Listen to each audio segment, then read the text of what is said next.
What's going on, everybody? Welcome back to another episode of Off the Mats Podcast. This episode, I'm welcoming back returning guest Adam Russman. I had Adam on previously discussing law enforcement and self-defense and Brazilian Jiu-Jitsu. This time I'm having Adam on so that way we can kind of pick up where we left off. But this time we're going to discuss how the state of Michigan has proposed a bill where all the cops have to have Brazilian Jiu-Jitsu blue belts. So we're going to go into that conversation just a little bit and then also discuss nerd culture, Jeff Bezos, tractors, acres of land, shenanigans, balling out of control. So otherwise, go ahead, get buckled in, relax, and thanks for coming. Welcome to the show.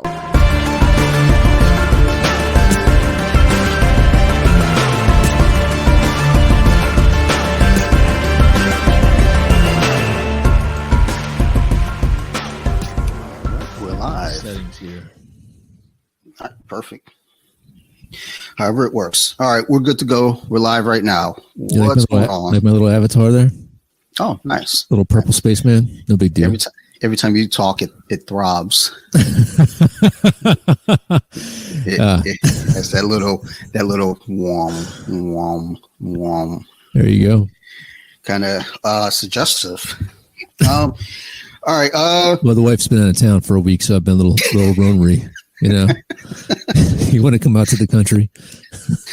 Hey, my wife is going to something for work, and they invited her and my daughter out. And I was like, "Look, man, we've been watching a lot of wild movies lately. Mm-hmm. I feel a certain kind of way about that. My wife's not trained if shit goes down and she's got to fight for her life out there in the woods. So yeah, man, I'm not trained for it either. But at the very least, I've seen the movie enough. I know what to do. I'm black. I'm gonna run and fast. I got fast twitch muscles. There you go, man. Don't look back. See, that should be the sequel to Get Out. Don't look back. You know what's funny? I was watching this video yesterday about that movie. And I think they were talking about like white privilege or something. And, at the end of the movie when he's getting away and then like the siren comes, like the light flashes, the cop flashes, like that was a scary, and everybody's like, that was the scariest part of the movie for black people. And I was like, was it? I don't know. I kind of feel like they're soul stealing. Yeah, it's like they're swapping brains. Like, nobody. Like the realization that, hey, wait a minute, this chick that I've been banging, and now like they're about to switch my brain out with, I guess, her dad. Or no. There's the bit there was the auction. Dude from Office Space won them. Yeah, so that's scary. That's the scariest part. It's like, hold up, when you discover that shit's about to go down, nah, man, I gotta go. Yeah, not cool. Which, just for the record, Sarah hates that movie. She hates it with a passion. I was like, wow, really? Speaking of movies that I hate, it's not a movie. Did you watch the new the new What If Marvels? I just watched the second episode. I didn't see the second episode yet. But the first episode, I got to tell you, I'm not feeling. So the first episode was a little off-putting. I enjoyed it, but I still felt dissatisfied with some parts. The second episode was really good. It played off, like, I'm big into like parallel worlds and alternate realities. Yeah, me too. I love all that and the ideal of what if. Mm-hmm. So that whole play, especially in the second episode, it opened up so many different thoughts because you hear one thing, you're like, well, I want to know what happened there, and then they do kind of tell you a little of something, and then there's just they're just pieces that go together that I don't want to say anything to spoil it. I don't even want to say who it's about, but it was really good. It was well done. After it ended, I told Sarah, I was like, I honestly would rather just have a full season of the second episode because really? It was the first one was too. It was campy in a un-Marvel campy way. I can't put my finger on it, but it just, I don't know, man. I just was like, this is dumb. And I love anime. Like I watch anime with my kid. Dude, my youngest daughter now is learning how to speak Japanese because because she wants to only do the subs and not the dubs. Apparently, I'm trash because I'm old and have to have the dub voices. No, I'm all for dubs.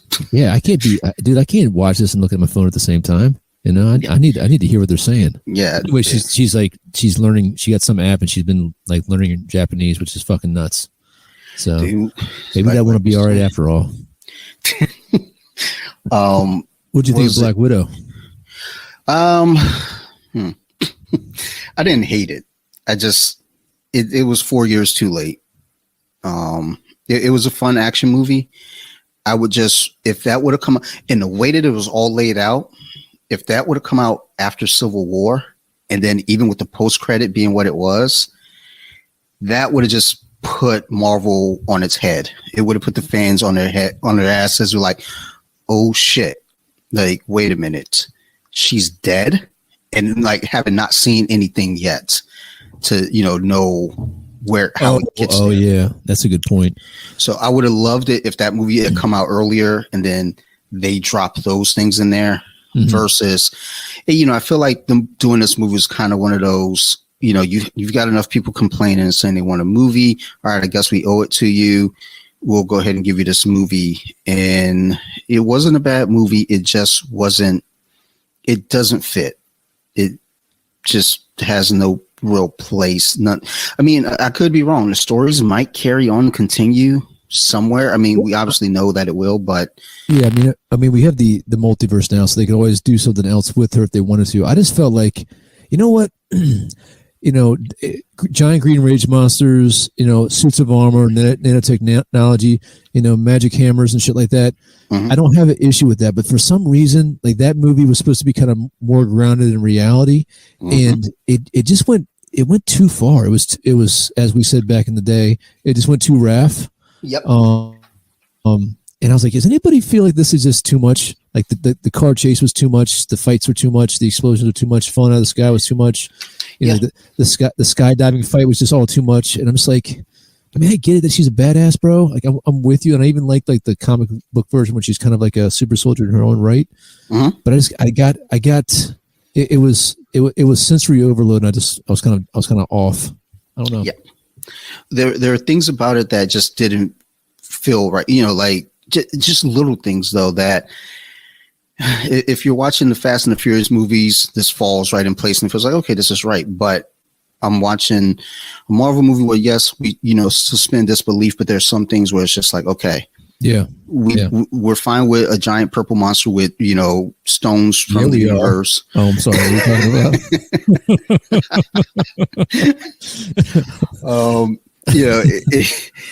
We're fine with all the fuckery, but then when it gets to certain things, it's like this movie should be grounded in some sense of reality. Yeah. And the little triggering thing that got me was when she was they were breaking Red Guardian out of prison. And I think, she reached down and grabbed him, and she's like, yeah. It's like you're not that unless it's established that she's got super soldier serum in her. Yeah, her arm's coming out of socket. Yeah, for sure. Correct. Yeah, that's what triggered me.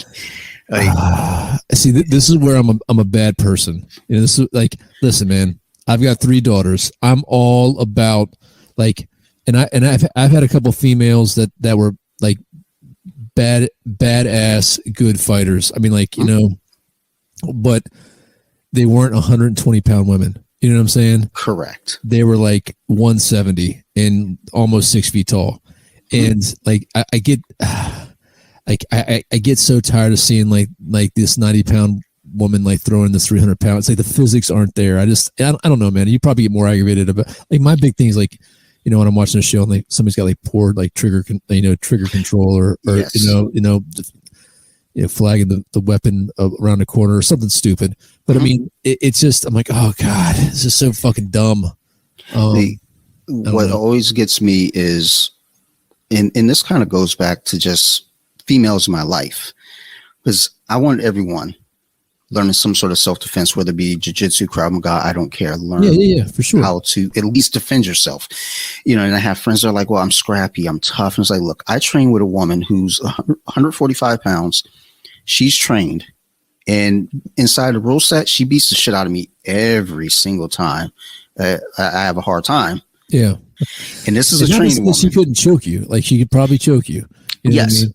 Yes. Yeah. It's like if she, basically, if we're now within the parameters of I'm trying to survive, we're both trying to survive, I'm putting my money on me. And again, this is a trained woman who, knows what to do. Now, you take that ideal and switch it to someone who's untrained. They're like, well, I'm scrappy and I see red. Okay. I'm scrappy and I see red. It's like, and the thing is, for anyone listening, that's not,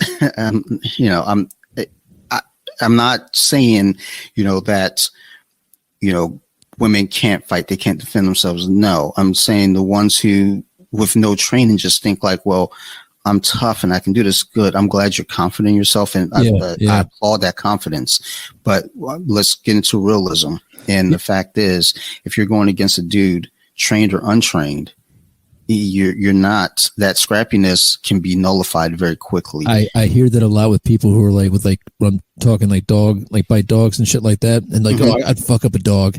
Dude, I just saw this video where this guy jumps over a fence and this beagle, and beagle's probably 25 pounds or whatever, latches onto the guy's arm and the guy can't get him off. Right. Really good bite. And there's a second beagle that's not biting, and the guy's like kicking the beagle and he's whatever and punching it, and like then he falls down. He starts to like exhaust himself, and his buddy's like trying to throw buckets of water on the dog. And then at one point in time, the beagle gets a bite in the inside of his thigh, and the guy is fighting this dog, and the dog's not ripping or tearing. He's just holding on. And I mean, it must go on for 3 or 4 minutes, and his gas tank is empty. Like, he's done. And like, I wish I was on Facebook or something. It was like, this guy made the wrong choice, or the worst day in this guy's life. But this dog was fucking him up, just and probably not shredding him, just holding on to him. And the guy just couldn't get the dog to let go. But it's like, now imagine that, like a 90-pound dog, like you're not getting out of that. But I don't care how badass or big forearms, when like there's enough pressure to make your fucking forearm break. And I hear similar stuff. Like, you can't beat physics sometimes, No, absolutely. And just for clarification, also, even though I was using the females as an example there are dudes that feel that same way too. It's like, well, I'm scrappy. My mentality won't let me lose. Like, people just in general, there's this false realization or this false ideal of how tough we really are until the situation hits. And honestly, a lot of that though goes to fight or flight as well. Yeah. And I'll say this too. Nobody in this country, I mean, the vast majority are tough anymore. We're all fucking soft as fucking goddamn marshmallow. We're garbage. And I hate to make those general statements, but people are so, I mean, they're so fragile. I don't know. You yell at somebody the wrong way, and they're going to call out sick the next day. They're so fragile. I mean, and dude, like, listen, that includes, I'm including myself on that on some level. I'm much more, I guarantee you, I'm much more fragile than my forebears. Maybe not my biological dad. He's probably not, he's softer than me, but like my grandfather, oh, fuck, that guy was tough as nails, bro. Yeah, it's a different, I mean, my uncles, they were just different breeds of human. It just seeing what they've been through, I'm from Detroit, but I didn't grow up in Detroit. I grew up in Columbia. They grew up in Detroit and they saw it all. And for me, it's like, I can speak to some stories from there, but I'm coming up on 30 years being here in Maryland.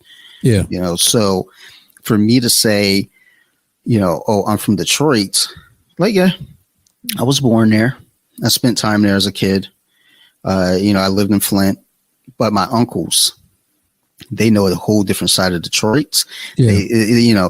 And my uncles, they're, the ones that have survived, they're all sweet guys, very nice, very, very gentle, guys. But, I told a story on one of my other podcasts about the time my uncle beat up his boss. It's like, that's not people today. That's not us today. Like that's like my uncle. He's 15 years older than me. I mean, I don't remember what the altercation was over, but he beat the shit out of his boss. So my grandfather, he was the first generation. His father was from Portugal. He was actually a indentured servant that came over, And basically they're from the Azores. It's an island off the coast of Portugal, like a fishing community. Basically the whole goddamn island moved over. So like people, like neighbors who were over there in the old country, like were neighbors in Massachusetts and whatnot. And so my grandfather's telling me the story, like, you know, kind of like how rough his life was back in the day. And as soon as he could, he like joined the Navy to get the fuck out of there.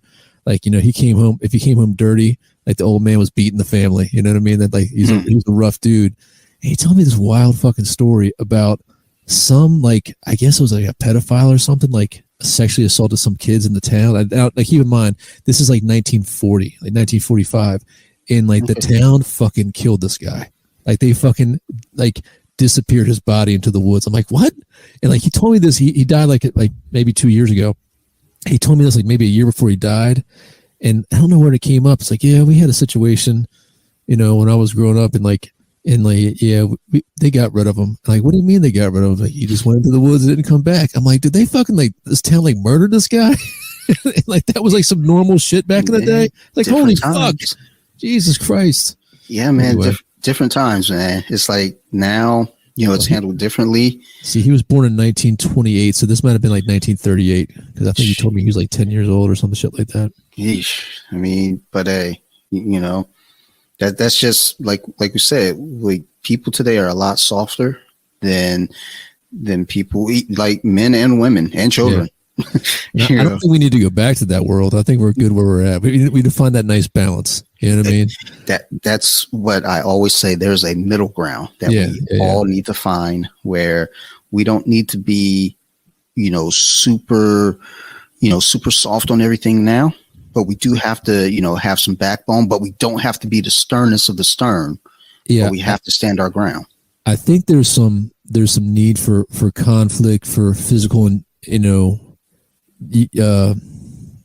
physical endurance or that feeds a need, that feeds like a primal need that's in us. And like, if we don't answer the mail to that animal, whatever that animal is in us, then it can lead to a bad spot. But then we also gotta work out this, this piece of ourselves that's a rational creature and uses reason and logic and communicates and stuff like that.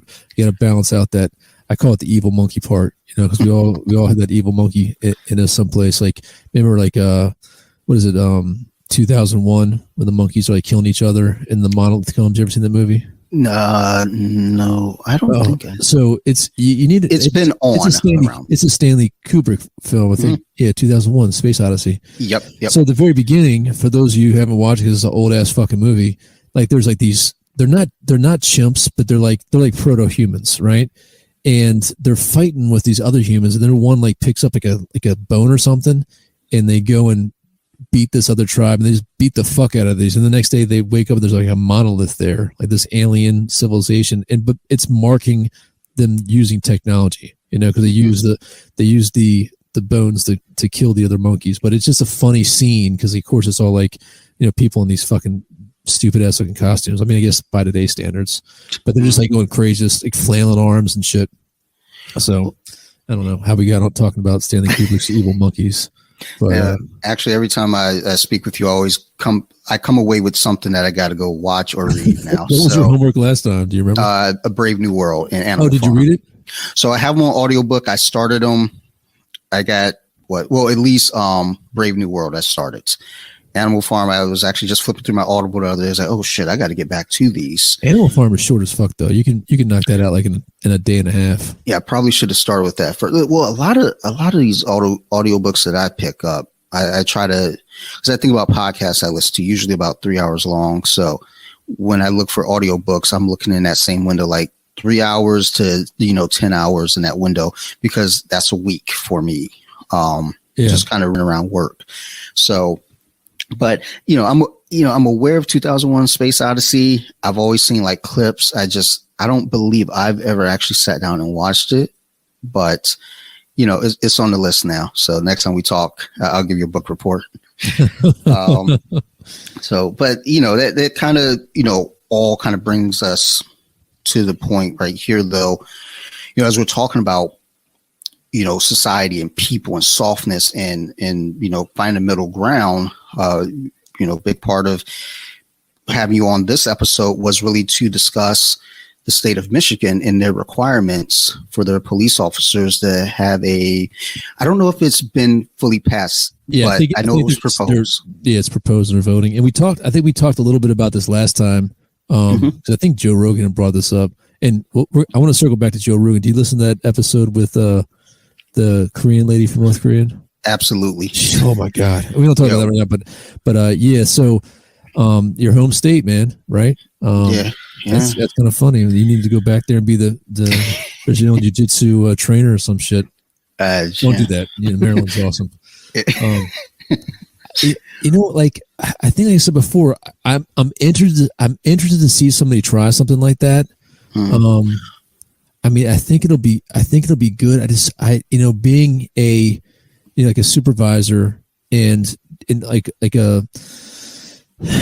I'm in like the commander level where I'm looking at manpower and training and budget and stuff like that. I just like it's a good idea, but it's one of those things where like you start pulling the strings, like how are they going to facilitate that? Like that. Yep. Like I don't know if they can. I mean, you'd have to almost rebuild policing, like hire people that already have some initial training. The fitness requirements, I think, would be a much, much higher. And you got to look at liability insurance, people hurting themselves in training, and how would that affect the laws? Yes. So Marietta, Georgia has something in place already. They've been doing this for a couple years, from what I understand. Yeah.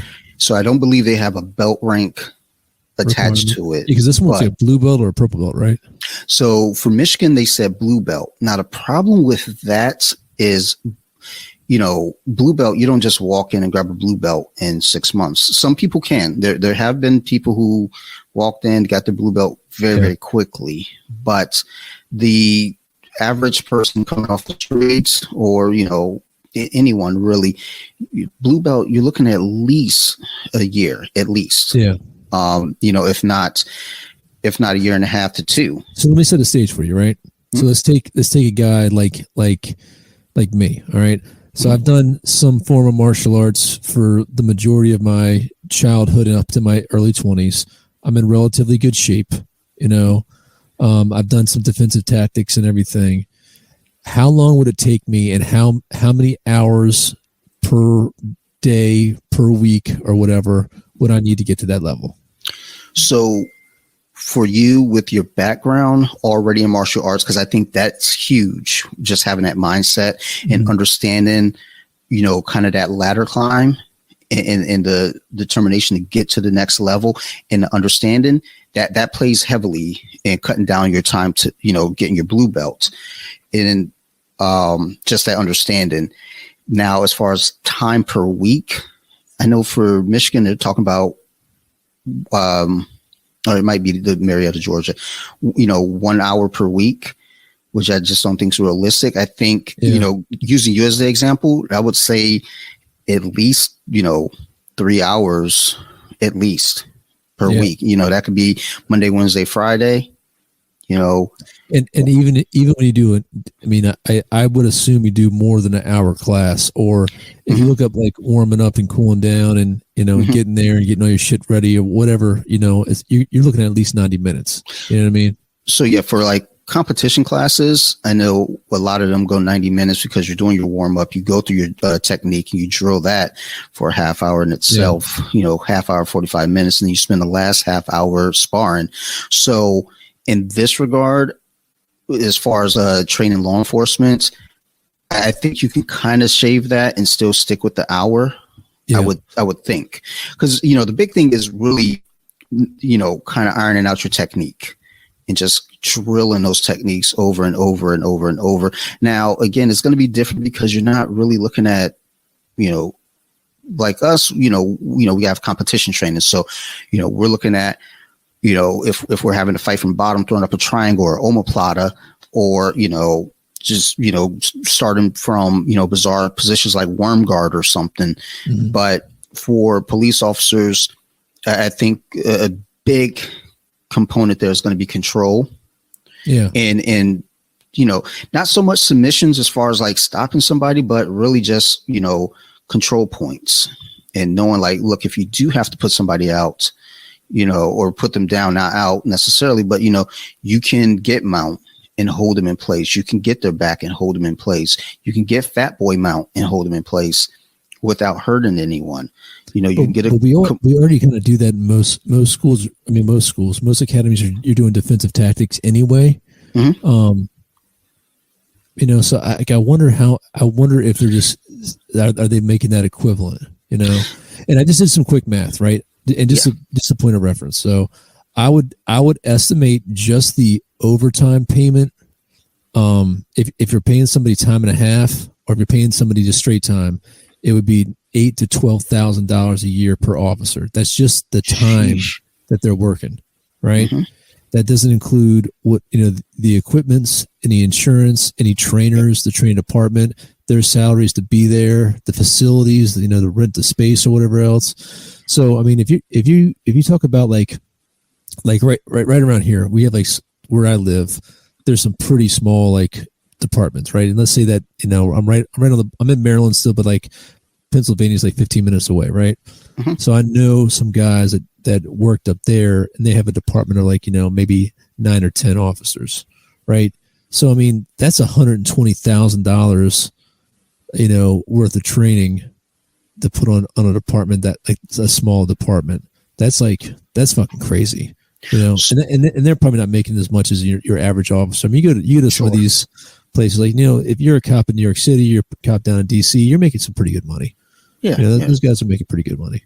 So there is a program called Adopt a Cop that works with several gyms. One in Frederick, I think it's Bauer House. Okay, yeah, I'm familiar with those guys. They're right near the fairgrounds, I think. So, yeah. So, through the Adopt a Cop program, basically, cop gets free jiu-jitsu training. So, there is that availability. I'm not sure who all, what academies are affiliated and work with it, but I know that specific location because I followed them on Instagram and kind of just keep tabs on like really great facility, great training down there. So, something like that, becomes a factor, or an available factor. But I mean, still, as a program, as a department, there's still a lot more, ground to cover. Yeah. So, and it would be nice if more gyms kind of took that approach. That's actually pretty cool. That's pretty cool. But that's a lot of free jiu-jitsu. Yeah, absolutely. And my other thing would be like anytime you get a new tool, right? You got to balance it out with how familiar you are and to use that as for example, when people started getting the tasers, they were fucking tasing everybody. Everybody's getting fucking tased up in here. You know what I mean? So hey, I had a taser and it crossed my mind. I was like, I should just go play with this. It's not fun. It's not a fun experience getting tased. So, I would wonder how, because I think the most important thing, there's a couple things. I mean, we talked about this before. One of the big thing I think is like it needs to be a cultural shift. And we were just talking about like Get Out before we started recording, right? Or was that during the recording? And like, people being scared of the police, like that stuff needs to change. Police being more professional, and we have this thing called verbal judo. We don't call it verbal judo anymore because the guy who owned that, copyrighted that, I think sued our academy. So we got to call it something else. I can't remember what we call it. We still call it verbal judo. I mean, he invented it. That's the concept, I guess. There's a couple words. Just just feel like there's two words. Yeah, don't get me on copyright law in general. That shit's fucking goddamn Mickey Mouse, man. It's all Mickey Mouse's fault. Mm-hmm. But I would wonder now if we get all these fucking meatheads out there, fucking rolling all the time, and they love it, if that's just going to be the go-to thing. Like, I'm going to choke the fucking shit out of this motherfucker. Say one more thing, and I'll just choke you out. Yeah. And so that would concern me as well. Like, how do we balance that out? I got you. Well, there's also just the idea too, because like I was saying, in the sense of being an officer, and I don't know because I've not been a police officer, and just looking at what you would have to do in a field if someone's getting belligerent and you got to restrain them. Yeah. You, like you said, you've already kind of go over things like that. I think with this is kind of fine tuning and just giving some other alternatives. I don't think it's a bad idea to try to push this, but it's just so much that has to be, mapped out properly. I don't know, man. Like I've always, and we've talked about it before, I've always loved martial arts, and but it's always been like the discipline thing for me, the respect. It's made me very, very disciplined, Sure. But like, I've never been in a mindset where I'm going to use this. I'm not using this for killing. You know what I mean? Like I've never, been in a place where like, I've got to stop this person from killing me or, like, and even when we do what we do, we know that we're role playing. We are. I mean, and it's not the saying that we're not really getting, starting to see the stars and blacking out for something when somebody kind of gets you, because I've been choked out fucking dozen times, or even getting injured. I mean, it's serious. Or like, even like when you're competing with somebody, like, fucking hating that guy because he fucking cheap shotted you and you want to get him back. You know what I mean? But at the end of the day, you're going to, treat each other like human beings and open the door for one another, still be cordial. Yeah. And like I am concerned too, anytime you use some of these tactics and the more aggressive they are, the more proficient they get. I mean, could you cause more damage, Yeah. That's another interesting part, because I got a buddy of mine, like he was medically retired. He's fucked up, but one of the last calls he had, his partner showed up to the scene, and him and a suspect, I think the guy was a murder suspect. They were both unresponsive, and they were both like kind of got each other's hands wrapped around each other's neck. And my buddy was unconscious but survived. The other guy was dead. He like choked the guy to death. Yeah, that still fucks with him. But I mean, it's like, you never know. I just, we always got to, anytime there's one, you do one thing, you got to wait for the other shoe to drop, So I would be curious of how that would happen. So I'm wondering if, and I'm sure, again, with them, proposing this bill up in Michigan, I hope they're trying to do as much research as possible, and even reaching out to the departments in Marietta, Georgia, to kind of get some insight as to how they're approaching it, what they're doing. But also another thing, and I believe you brought this up last time we spoke, is who do you get to do this? Is this because not everyone teaches jiu-jitsu the same. Yeah. So you take a gym like, or Henry Gracie is kind of the big name out there right now as far as coming up with a system of jiu-jitsu specifically for law enforcement. And, you take someone like that. Yeah. Do you then have him kind of roll out the goons? Well, and dude, I have the answer for you. Who you hire? Fucking Nicolas Cage, bro. I'm going to actually watch his jiu-jitsu movie, and I'm going to do we're going to record while watching this and see how that goes. Because my wife, she can't stop laughing every time she sees it. When we scroll through the TV, she giggles, and I'm like, don't get me started. But yeah, get Nick Cage. I mean, he was in Con Air. He survived. Yeah, man. He was in The Rock. So I wonder how. It's funny. I just put in Marietta, Georgia, and then police, and the first thing that came up was police jiu-jitsu. Well, that's also probably because my phone is listening to say jiu-jitsu 1,000 times. Of course, yep. So, but yeah. And I'll tell you, this becomes like a national thing. It'll be like some government contractor that'll throw together a program real quick and get it out there and make $1 bazillion off of it, and it'll probably be fucking hot garbage. It'll be watered down and just, that's a fear I know have come, that I've heard people kind of talk about just with the idea of jiu-jitsu going into the Olympics. People are like, well, if it goes to the Olympics, it'll get ruined, it'll get watered down, And, I think some people feel that way with, if they kind of fast track and push something like this out into law enforcement. And the thing is, jiu-jitsu is still jiu-jitsu. Yeah. We're going to still have our sports. It's just, putting the sport now into practice in places where it could be beneficial to many others. It's just now a matter of making sure that it's not watered down, making sure that it's not just kind of glossed over. You don't want to, when I got my blue belt, I think it took me 3 or 4 years to do it.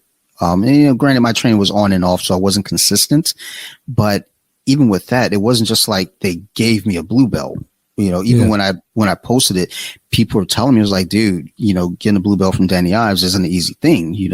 Like you earned that blue belt. So, then it makes you wonder if Michigan's like, hey, you got to have a blue belt. Well, what's the requirement for a blue belt? Do they put specific requirements? So Mariana is describing the role in their training. They're also having the verbal de-escalation. I can't even talk today. So that's that verbal judo type of stuff, de-escalate. And also they're moving to reduce strike-based combat and incorporating more grappling-based techniques. So that's interesting as well. So I wonder if they're going to move away from like using the ass baton and stuff like that. So the cadets are required to attend at least one BJJ class per week until they achieve a solo status on the road, which amounts to about 5 months of jiu-jitsu training. God damn, they're cadets for only 5 months. That's crazy. Until they're solo? Holy shit. It's like almost a year for my guys. While this training does not replace the existing training method, it will give our officers additional options they can use. So I would like to see their less than lethal and their defensive tactics curriculum. I'd be interested to see that. So, and that's, I'd be curious to know just what exactly goes on with that, because, if it's working down there, that's on a smaller scale. Yeah. Just, how can we expand that to the next city over, the next town over from there, next town over from there, then to the next state and so forth, kind of growing it versus just dropping it all at once, on a state or a nation and saying, all right, we got to do this and we got to, because it looks like the proposed bill for Michigan, they want everyone to have a blue belt by January 1st of 2023. So I would like, what I would like to see, and like looking at this and reading, so when it's been 2003, 2004, 2003 since I was in the academy, and we had our defensive tactics, and it's pretty much and we do it every year. Every year we go to we have a mat room that we do all of our defensive tactics, and it isn't as intensive as, it was back in the day. Back in the day, we were doing it all the time in the academy. But basically, it was Brazilian jiu-jitsu techniques that we get to somebody in a position where we can put handcuffs on them. That's basically, trying to, there wasn't. So it was kind of a modified thing, and I think that's kind of the best, like the blending of everything, like all those tools. So I don't know, man. I would say this too. If you did have people practicing all the time, again, it would be the stress reliever. They would be working out so they'd be better conditioned. If you can pay for them to go, through the schools or whatever, either for free or their agency paying for them, that would be cool, because it would give them more tools on their tool belt. And then also, if you're working out all the time and doing BJJ, you usually get in a little bit better shape. I don't know people who start working martial arts to get like in worse shape, physically, right? For the most part, yeah. Everyone that I see come through the doors, they come in looking one way, and once they start really, really like grinding, you can see that body change. Then there's me. As I started training more. You're one data point. You were like, fuck, these cupcakes look good. Yeah, it's like, dude, I haven't seen a pastry I don't love. So it's like, I'll burn this off in jiu-jitsu. But like exactly. The number one reason, if an officer has a bad appearance, if he's unshaven and no haircut and uniforms looking all jacked up, he's more likely to be assaulted because the guy's like, oh, this guy's a fucking punk. Yeah. So if you're looking at that guy and his fucking neck is he's got an 20.5 inch neck, and he's got fucking his uniform sleeves can barely contain his arms, you'd be like, oh, you know what? Yeah, I'm gonna listen to what this guy got to say. He's got something important to tell me. I'm gonna listen to what he's got to say. And that's the thing too, kind of thinking about it, when you look at, any matter where, like, every cop that I've encountered here really in Howard County and Anne Arundel County, they've all been in, good shape. They look like, if some shit went down, they're ready to handle it. They didn't look like, an out of shape guy who just, if need be, I could take off and run. You ain't catching me today. So, that is a promising thing just in our area, seeing that. But I wonder also with the requirement of, putting officers through jiu-jitsu training, like you were saying with martial arts, it's the discipline is what you got from it. And a lot of us, that's what we get from it. And, I'm hoping that's going to, kind of an underlying point to it as well. As you get through the training more and more, you become more disciplined. I know that's not perfect. It's not for everyone. Not everyone's going to go through that. I mean, just, a few years back, you had War Machine. He was on former MMA fighter. He was on Joe Rogan telling his story and, of his childhood and just his upbringing. And it was a story where you hear is like, this guy went through some stuff and now he's got martial arts and he's a much better person than just like a month later, he assaults his ex-girlfriend, like brutally. Really? And it was vicious. Like, the pictures, I looked at the pictures and I almost threw up, and I got a strong stomach. Oh, should you kill her? No. His ex was Chrissy Mack, porn star. I don't know if it's former or current, but it was a porn star. But the whole point to it is that there's this idea that martial arts will make you a better person. That's not always necessarily the case, but I'm hoping in this realm of what they're trying to do, it at least kind of it weeds out people with ego problems. Like sometimes I wonder if martial arts is like the super soldier serum, and like it makes a better man better. yeah, but that's it. Yeah, there was this one dude. So when I got into it, when I was and I've talked a little bit about in the last podcast, but we did a lot of I went to a lot of sparring schools in the area. We did a lot of like sparring at different schools. So we go to this school on this time, and then we go to this school, and all the different students from all the different local places would spar together. And it was good because you always, you had new people and, you can kind of learn from. And there's like this one guy, man, and like he never stayed very long at any specific school because he'd get chased out because he was just a fucking douchebag. And but then he would go to another school. So we would see him again, and funny enough, like years later, this was in Mount Airy, and I never went to a keto class, and I went to one, and it was fucking garbage. And no offense to anybody who does a keto, but like this class was fucking garbage.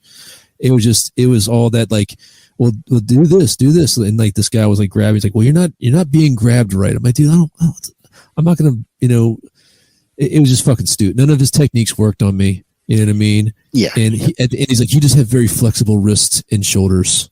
That's why this doesn't work on you. I'm like, okay, or your technique's fucking garbage. Anyway, the same guy was there, and like he like came up afterwards, like he apologized to me because we had like some running-ins before. He's like, oh, this is what I need. This is like, it's like he got into like the spiritual aspect of it and whatnot. But for the most part, most of the guys I meet, you're putting that much work in. You're getting, like I said, getting out all the demons from the evil monkey, and you're usually pretty chill. And I will say this too. I don't think there's a better bonding experience than like beating the shit out of your buddy and like afterwards going and grabbing a beer. You know what I mean? Fucking right. Yeah, that's like the best. And like, unless you've done that before, and I'm sure everybody who's listening to this podcast has, that's like the best thing, man. And I've had a couple of really close friends that I haven't seen for a good long time, but like, we can pick it right back up because we had that, just fighting with one another. Yep. But anyway, back to the police. Yeah, man, let's make this happen. We need to keep following the story. We should call them up online and get some testimonies from them.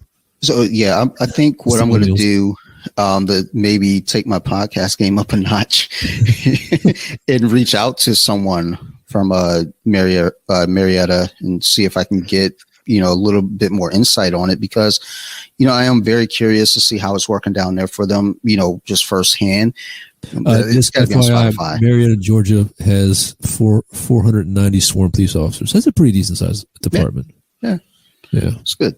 But when my brother saw the post about the police being required to have a blue belt, he made a comment, just kind of to the point of really, that's not going to help anyone up there. And it's like, well, with that kind of, mindset and attitude, that's where the problem, kind of lies right there. It's like, just with the ideal of them doing this in Michigan, I would love to see if I could get a hold of somebody and see how to, just what the ideals are behind it and what their plan is.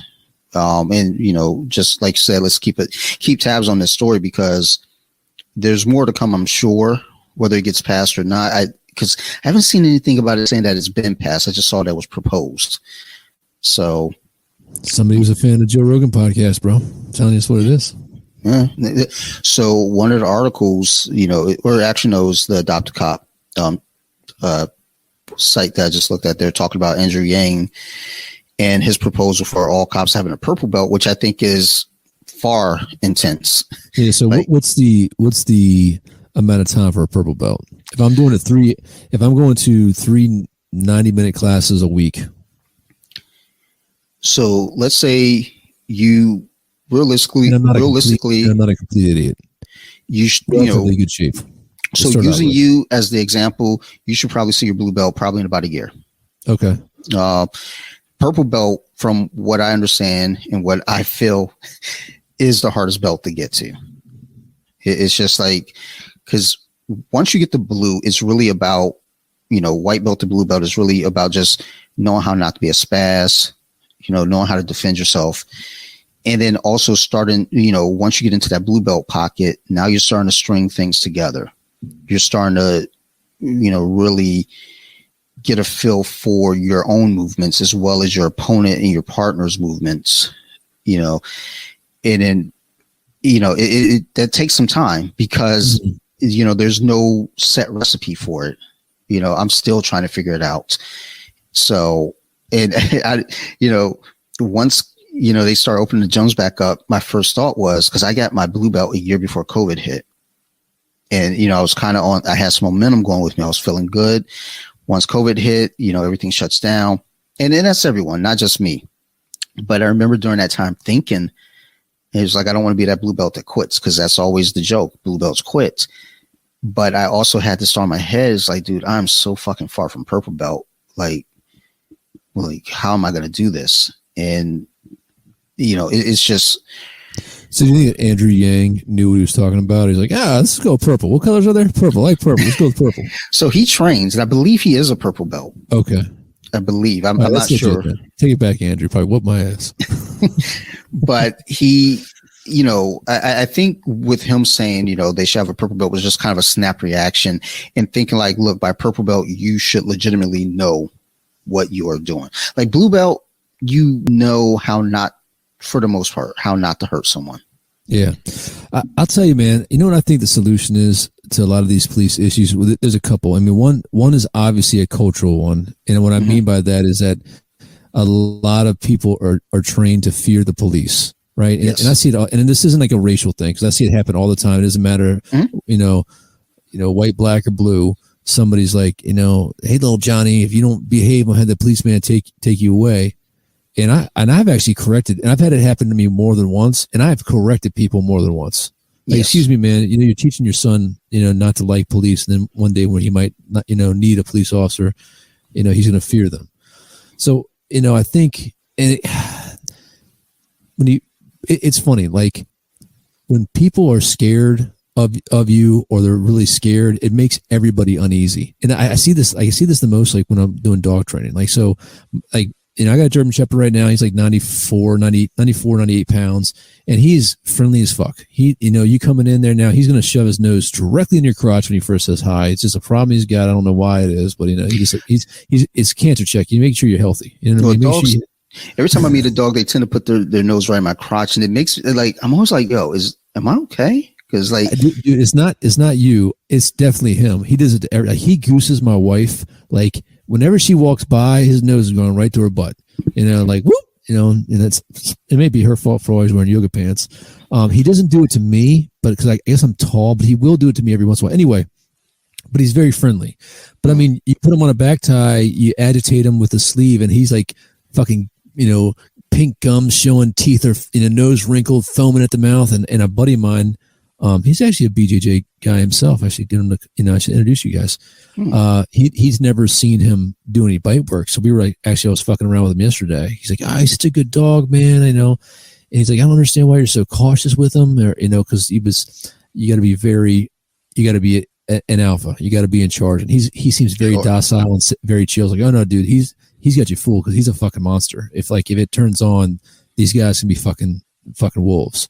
So I took him out there and I showed him. But anyway, I've done, when I was doing bite work demos a few years ago, and I was flying around with my other shepherd, he was amazing. And I've had him on planes with me before, but I had this one incident where this guy on a bus, we were at the airport and we just got all of our luggage and we were waiting for, the wives to come around with the rental car. And this guy with these little blue buses that shuttles people back and forth. Like he's like, oh, it's a big dog. Oh, it's a big dog. And he just activated, and my dog was fucking foaming at the mouth, barking, because when we train, we've always, you train that the bad guy has a certain behavior and it's not the equipment. So I can have the equipment on, like the bite suit, and come up there and shake your hand and, hey, Bill, how you doing? And whatever. All right, have a nice day. And the dog sees the equipment, but he's waiting for the behavior. That's how he's properly trained. He's not going to just attack somebody because he's got a bite sleeve. And you move from, these big suits to like these sleeves to like a hidden sleeve where it's like under the jacket, so the dog doesn't see. He actually thinks he's biting the person. Okay. But anyway, anytime that you're around and somebody's scared of them, that's when they're like, "Why are you scared of me? If you're scared of me, are you a threat? Does this mean we got to throw down?" And like you see that all the time. Like they don't act scared, and even like if you're around somebody, you can't speak their language. You're in a foreign country, you can't speak their language. Just act. Be relaxed. When you're negotiating, be relaxed. Don't be scared. Don't be fearful. At any time, it raises everybody's heckles. Yes. And coming back to the police thing, is like if you teach everybody, if the culture, if you're teaching people to be scared of police. And I'm like, why is this dude fucking scared of me? Does he know something I don't know? He's got a weapon hidden. Am I going to find something? He's going to try to stop me from finding it. Because that's when it's the dangerous part. I mean, there's a dangerous, I call them the helpful helpers as well, because they're like career criminals and they're fucking, sociopaths, and they're too cool for school. But, we got to stop being, treating the police as the other. And the same thing with cops. Cops got to get outside of their subcultural norms and focus on the community. But it's hard to do, and it's hard to do when everybody's kind of like looking at everybody sideways. That's the first thing, I think. And then I think the fitness thing is another thing. I think, and then 15-year retirement. I think that you can't do that job for very long without it starting to change your disposition. So when I used to work in Head Start as a preschool teacher, for people who aren't aware, I am an asset to the community. We would have the Community Helpers Week. Yeah. We'd have the postman come in, a firefighter come in, police officers come in. And one of my students, she said, in Head Start, where I was, it was predominantly Black. Mm-hmm. And a couple of my kids, they're uneasy. A lot of them were actually very friendly with the police and just happy to see them because, to them, with seeing cartoons and, toys and games, the police, they're friendly.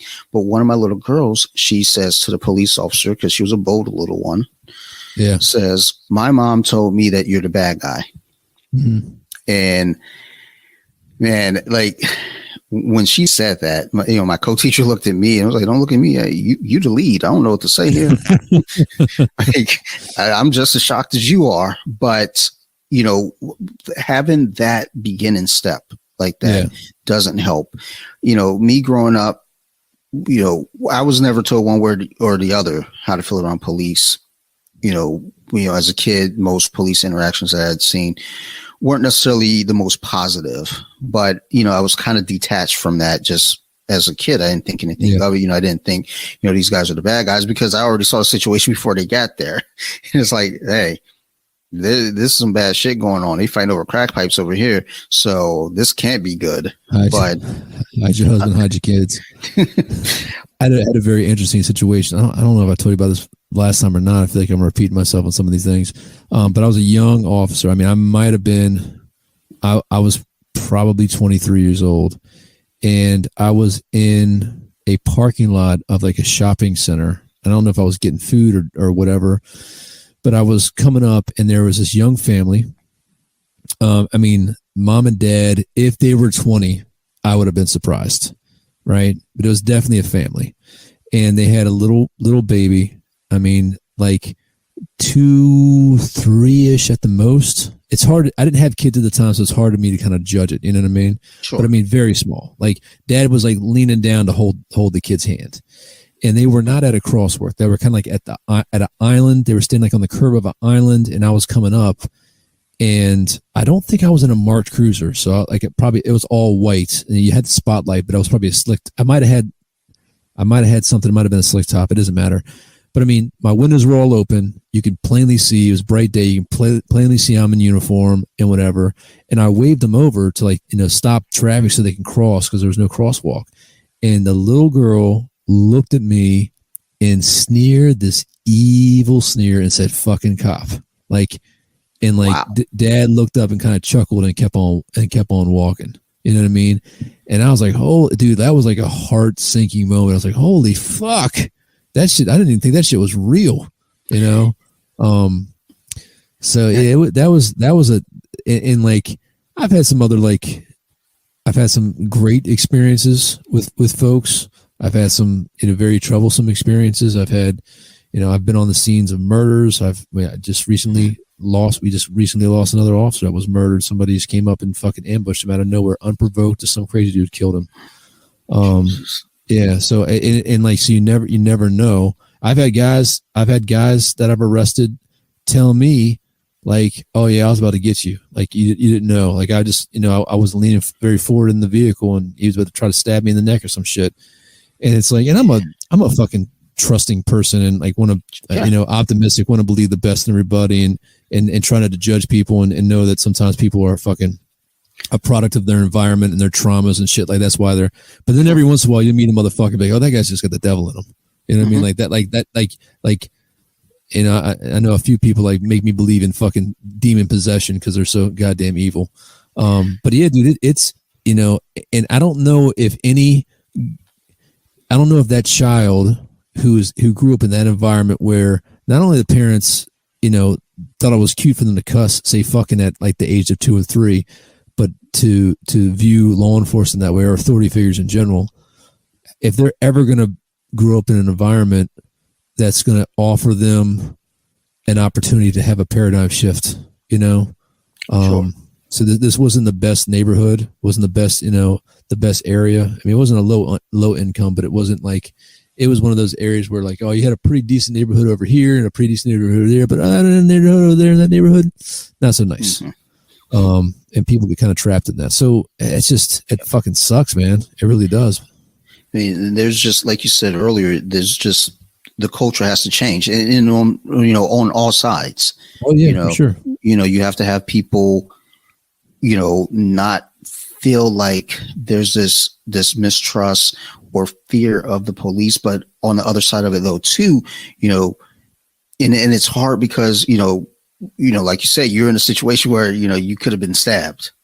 And, but that's it's your job. And there's, that matter of, you're going out there and let's say, he swipes at you, he misses, now you're aware that that's in your head. And then, it's always there, so it's hard on that side too.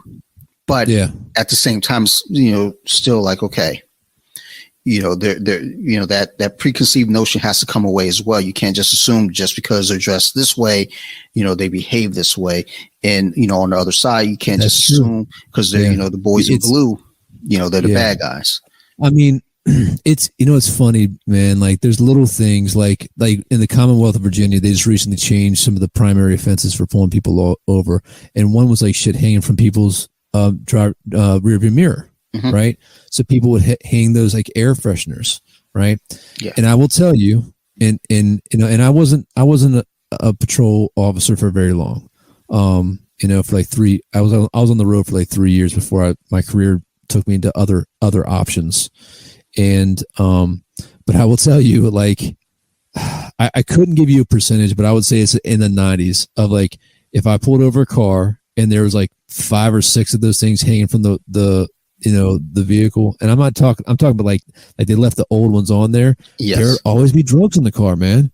And it wasn't a white or black thing. It wasn't a racial thing. It was more like a cultural thing. People who smoked in their cars or, and probably smoking marijuana or whatever. They didn't want this. They're trying to cover up the scent with a bunch of this. And I remember the last time one of the last drug arrests we had, before I left one of my assignments, it was a van, and like when I pulled them over, they had some of those little tree scent things, but they had them like taped to the roof of the minivan.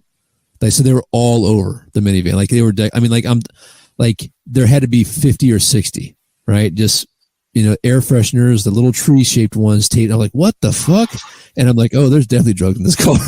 And I can't remember the exact reason we pulled them over, but at one point in time, we did a vehicle inspection, or we were, inspecting the vehicle for whatever reason. I can't remember exactly what the probable cause was. Like, I'm sure like somebody had a warrant or their driver's license was suspended or whatever else. And there's like all these diapers in this diaper bag, but they didn't stink. And I was like, that's weird. Drugs all in the diapers. Like keeping drugs in like fucking dirty diapers. I was like, this was pretty inventive.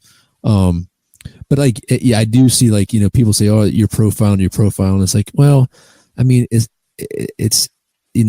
racially profiling is yes, I get that. You can't just profile somebody because they're black or because they're a white guy in a black neighborhood. You know what I mean? Like where drugs have been known to be sold, because that's racial profiling as well.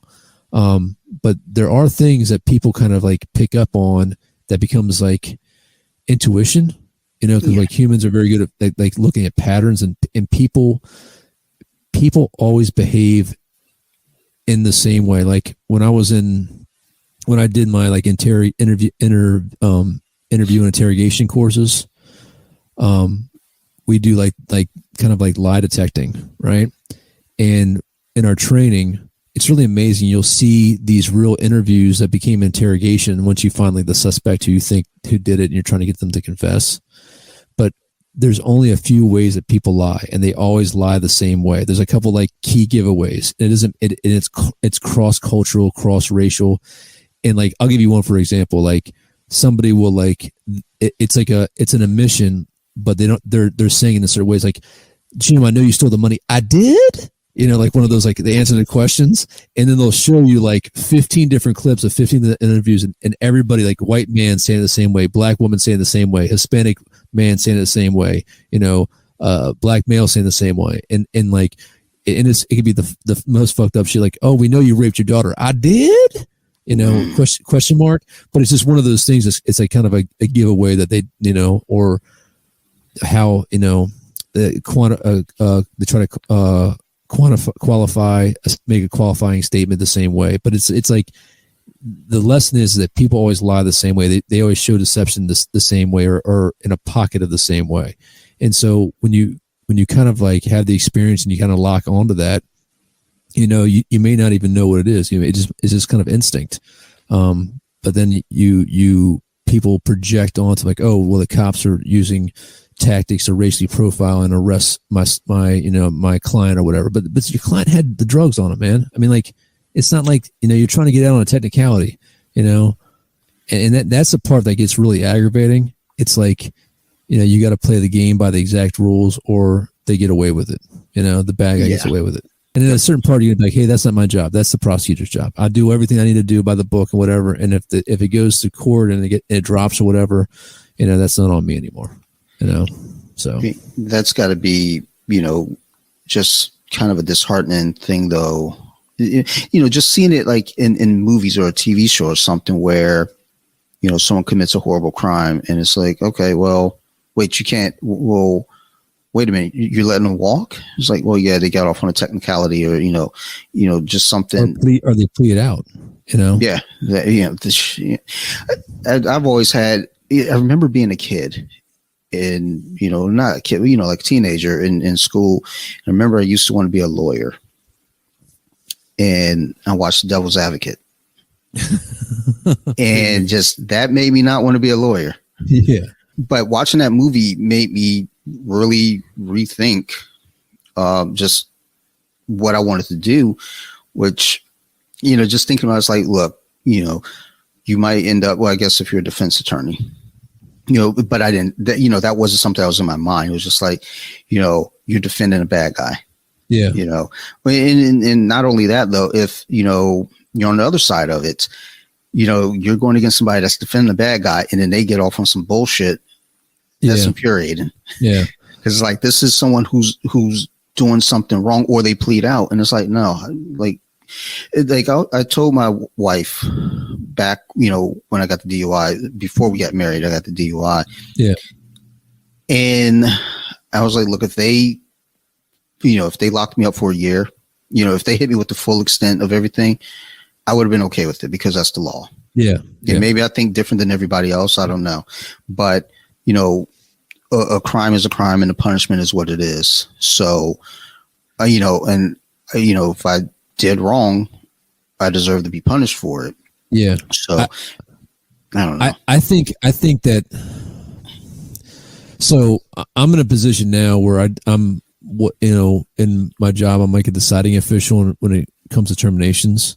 And there was a point in time that I worked for our internal affairs. And then I did that for a little bit. And then when I came and I got promoted to lieutenant, I was the one doing the investigations for a lot of disciplinary stuff and would initiate the investigations. And like, I don't have much tolerance for bad cops. I don't have any tolerance for bad cops. Like if, I'll be the first one to be like, all right, you got to, I'm going to fire this person. If the charges are sustained, everybody gets their kind of due process and sure. you let the system play out and those rules and kind of regulations in there, for a reason. So I'm always like that, but it's like the biggest thing for me though was the person remorseful. Okay. Yeah. So it's people owning their mistakes, like truly being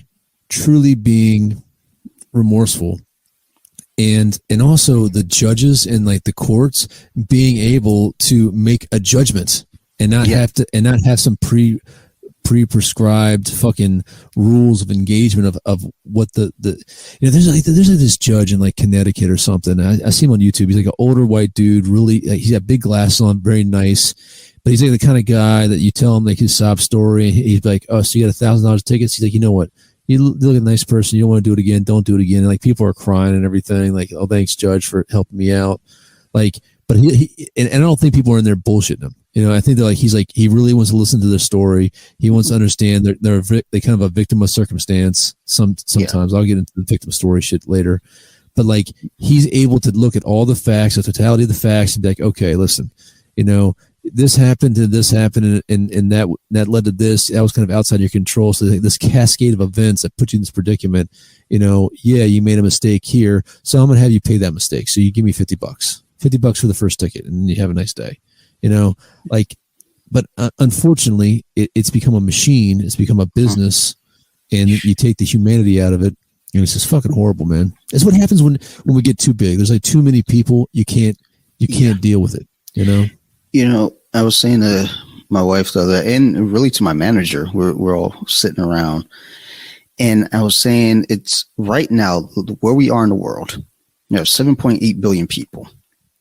I was saying to my wife specifically this time is that, like, right now the world is like when you're playing a video game. Yeah. And you've gotten to a point where you're just like, look, I've done all the things I need to do in this game. All like the rest of this is just kind of free money, and it's getting out of hand. It's time to hit reset. I don't know if you've ever played Civilization on PC.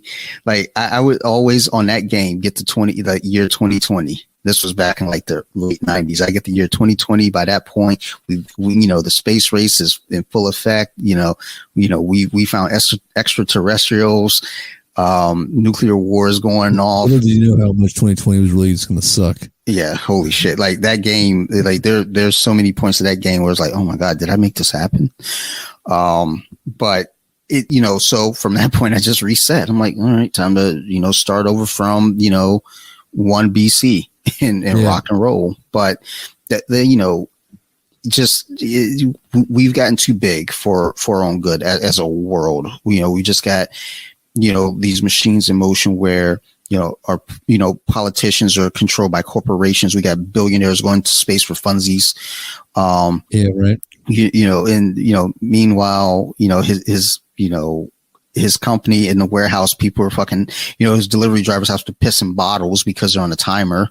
They got to shit in bags, but, no big deal. I'm going to space. It's just like we're at this weird point where there's just. Hey, man, in his defense, he wasn't running the company when he went in space, as FYI. True. But he was running a company with people who were shitting in bags.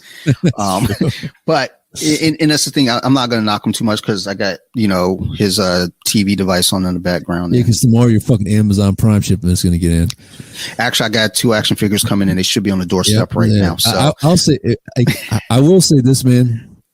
And I'm gonna jump on the anti bitch about Bezos train because I'm not on I got Facebook for like my like gaming shit. I don't have my personal Facebook anymore. It's like the only reason I used to have it is like for my grandmother, who's passed now, so she can log and look pictures of the kids.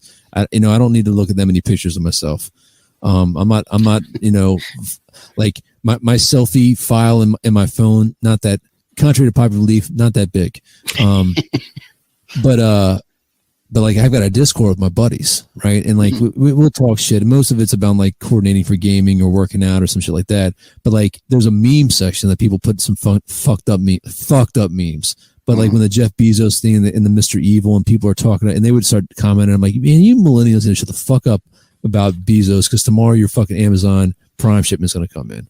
Like all these motherfuckers complaining about capitalism and complaining like on their fucking Apple fucking iPhones and shit like that. I just like, man, listen, if you want to rage against something, all right, find a cause and just be all in about it. If you want to at least fucking vegans don't eat meat. You know what I'm saying? Yeah. It's like you guys are talking about animal cruelty, but you're eating the meat. All right. If you want to be a vegan, don't eat meat. And then I'm fine with you. I'll be like, oh yeah, man, tell me about it. Tell me how you hate Bezos and his people pissing and shit in bottles and shit like that. So, and that's the funny thing too. It's like when I was talking about that with my manager, it was like, damn, dude, like the shit in bags. And then she just got an Amazon delivery right then. And I was like, at least it's on time. I've worked at jobs where I've had I've never had a shit in a bag, but I've had buddies that had a shit in a bag and piss in a bottle. I pissed in many bottles. Hey, shit in the bag isn't all that bad. Trust me. Well, I guess mine is a little different. I see what you did there. It's clever. But there is that argument though too, because you get people that jump on and complain about capitalism and conflict minerals and all the shit going on. It's like on their iPhone. Okay. Yeah. Like, do you see the irony there? But then nobody wants to talk about North Korea. You know what I'm saying? Dude. Right? Well, nobody wants to talk about the fact there's more slaves alive today than in history. Dude, they don't talk about that shit. That North Korean story changed the way that I've every single day I've made some reference to that, and I think my wife's annoyed now at this one. She's like, okay, shut the fuck up about North Korea. But that's the problem. My wife canceled. So my wife listened to that. I saw that podcast first, and I love my wife to death. But for our we've been together for since '98. So we've been together for a few years. For the majority of our marriage, she's worked like 5 minutes from the house or 8 minutes from the house, and I've worked like an hour and a half from the house or an hour from the house, right? Yeah. And now that shit has switched, you know, and now she's driving home and she gives me a call and it's like, listen, I know you're bored in the car right now, but I'm going to see you in 35 to 40 minutes. Okay. And then you're going to tell me during the bad, and I love talking to people on the phone when I'm in the car. Like if I haven't seen somebody, that's like my, you know, when I was driving an hour and a half, I give somebody a call. Yeah. So I've got her on the podcast kick, right? I was like, bitch, listen to podcasts. Just don't call me, download audiobook, listen to podcasts. We'll talk face to face at dinner. So she started, listening to that one with whatever Park. I can't remember her first name. Yeah. Yeah. On the Rogan podcast, and she's like, "Oh my God, I'm 45 minutes and I've already like cried 2 or 3 times listening to it." I'm like, "Really?" He's like, "Yeah." So then I gave it a go, and I listened to it, and I think we finished it both at about the same time. Well, the next day she fucking cancels Disney Plus, and I'm like, "This bitch is going crazy." She's like on some fuck Disney because of China shit. I'm like, you need to relax because I got an order coming from China right now. God damn it! No, trust me, I feel for them. I do, believe me. It's fucking horrible, but let's slow down. Slow down. She thought that I had a free Disney account. She wasn't trying to get rid of Disney Plus. FYI, the mouse still owns our souls. But that shit is fucked up, dude. The North Korea stuff, and so I will retract part of my statement because those motherfuckers are hard. They're fucking survivors. The rest of us are goddamn pudding pops. What they're going through.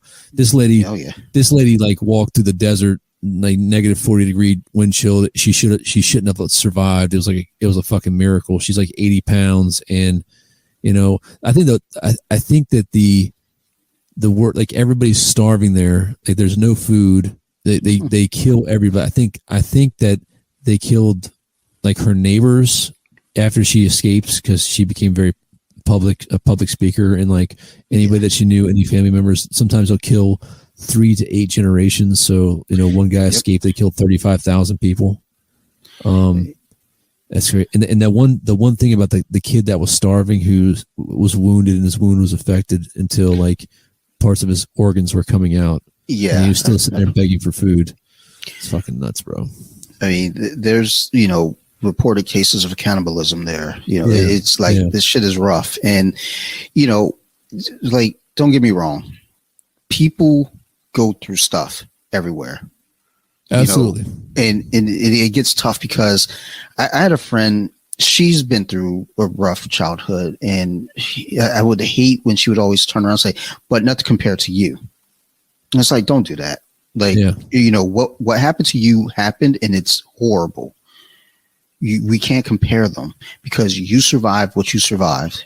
You were built for that. I might not have survived what you went through. Bro, I saw the best fucking cartoon the other day. It was 2 dudes. One was like they were sitting down. One was like a millionaire, a businessman who owned a business, and then one was a bum with like his, you know, he was a drunk, and then like the top of it said, he said, why are you at where you're at with your life, or something like that? How did you get here? Right? And both the guys responded the same thing. My dad was an alcoholic. So one guy's dad was alcoholic, and for whatever reason, it made him become successful. And the other guy's dad was alcoholic. He used that as an excuse to be a bum, to be a drunk himself. And I was like, yeah, that's fucking true, man. Yep. You know, because you see, like, I'll tell you, I know a lot of people who, you know, raised by the same people, had very similar, you know, life experiences, being siblings and shit, or in the same area, and you'll see dramatic differences in how they fucking manifest their destiny. So you gotta take some ownership on that. You know, stop blaming shit on your parents. And for a long time, I did that. You know, I like, you know, when I went into foster care. Yeah, and I still don't have a great relationship with my mom. But you know, you say. It was such a fucked up message here recently. It's like, am I putting too much out on Front Street for you? Nah. I had an entire episode where I think, you know, we had to cut it in 2 because it was like 4 hours long of just talking about trauma bonding about my mom. So it was like, damn. It was one of the higher listen to episodes. So it was like, oh, everybody know now. Everybody knows she's a piece of work. But it's like there was a period where I was doing that. I was kind of using my mom as a crutch. Yeah. When things would go wrong, I would just blame it on her. And I've gotten away from that, obviously, in later years in life. I look at stuff. I think what really helped me with that was a few years back. My grandparents, they were retired, but for the longest time they were taking care of my mom up in Michigan, paying for everything. And my grandfather pulls us all to the basement, and he explains how my grandmother had been retired, but he was now retiring. So that's it. He was like, and it kind of went into the discussion about my mom. And like, basically we've been taking care of them. We're not asking you to chip in. We're really just asking you kind of to pull your own weight. Now I'm down there kind of thinking to myself, I've been pulling my own weight for a while. Because I don't ask them for anything. Because I see everyone else ask them for stuff. Yeah. But when he was talking about with my mom, she's never worked a day in her life, ever. And that shit, something about that statement clicked with me, where I don't know what it was, but I was just like, I can't use her as my excuse for this. I can't use her as my excuse for that. I can't complain about this woman anymore. We don't, like her responses to things and her attitude towards things and the decisions she's made, they aren't me. They don't affect me. If anything, like the guy who, was successful, how'd you get here? When my dad was an alcoholic, he saw that and said, hey, I don't want to be that, and went the opposite direction. And, that's kind of where I started going with it. I was like, you know what? I don't want to be that lady. I got to work harder. I got to do so, and then, shortly after that, my daughter was, born, and it's like, I got to be the best fucking parent I can be for this kid. That doesn't mean give them everything, but, give them a good foundation, show them a good home, show them, the good in the world. Whereas, I was raised seeing the worst in the world, and I was using that as an excuse when I would lash out at people, when I would have, throw tantrums, throw desk at students at school. I remember when I moved to Delaware, that was my go-to. As soon as I got mad, I'd pick a desk up, fling that motherfucker across the fucking classroom. And, thinking back on that, I was using that pent up anger at my mom to do that. And then, as I got older, it started becoming a thing like, look, man, I can't let her control me. Yeah. Not in that way, so let's go the opposite way. So I get it. And I think that's something just with the rest of the world, though, with everyone. It's like, it's hard to kind of put that to people because people make excuses. It is, man. It's the I said before that like that victim mindset. Like there's a great book, Crucial Conversations. I suggest everybody read it. I mean, communication is the most powerful thing out there. If you can be a good communicator and like and part of that is listening and giving feedback and understanding what somebody's trying to say when you're trying to speak with them, not just waiting for your turn to talk. Anyway, this book in Crucial Conversations, it kind of like helps you, give you a skill set to have a conversation with somebody that's not going to be comfortable. That's going to be crucial, But one big part of it, they talk about the stories that we tell ourselves. Like we tell ourselves a victim story. We tell ourselves, I'm a victim of XYZ. We tell ourselves a villain story. Oh, so-and-so is villainous. Or we tell ourselves in a confident story. Oh, I can't because ... And those are like the three, and there's other stories too, but those are the three primary ones. And whenever you're speaking or you're, going back and forth and trying to, work out through something, if you stop and ask yourself, are any of these a fucking story? Am I choosing this narrative? And a lot of the times you are. Now that's not all the time. There's some shit that could be fucking, scarring and damaging, and it fucking affects you. I mean, like one thing that took me forever to get over is one of my guys committed suicide when I was their sergeant.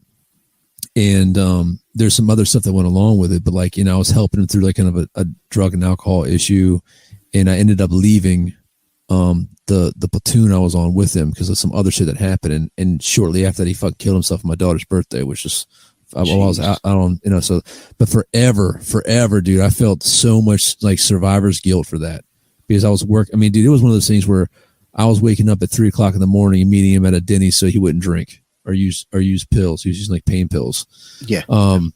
And I got so wrapped up in trying to help him, and it affected me. But at a certain point in time, it's like, listen, man, like it wasn't my fault. You know, it's nothing I could have done with it. It wasn't my fault. You know, I was way in over my head, you know, in regards to life experience and trying to help this guy. And he had other shit that was going on with him health wise that, you know, made him, you know, led him to the decision he made to do what he did. And not to saying that like I support his decision. I still think he, you know, I wish he didn't kill himself. Don't get me wrong. But for years, man, I felt guilty as fuck. But at a certain point in time, that became my narrative, and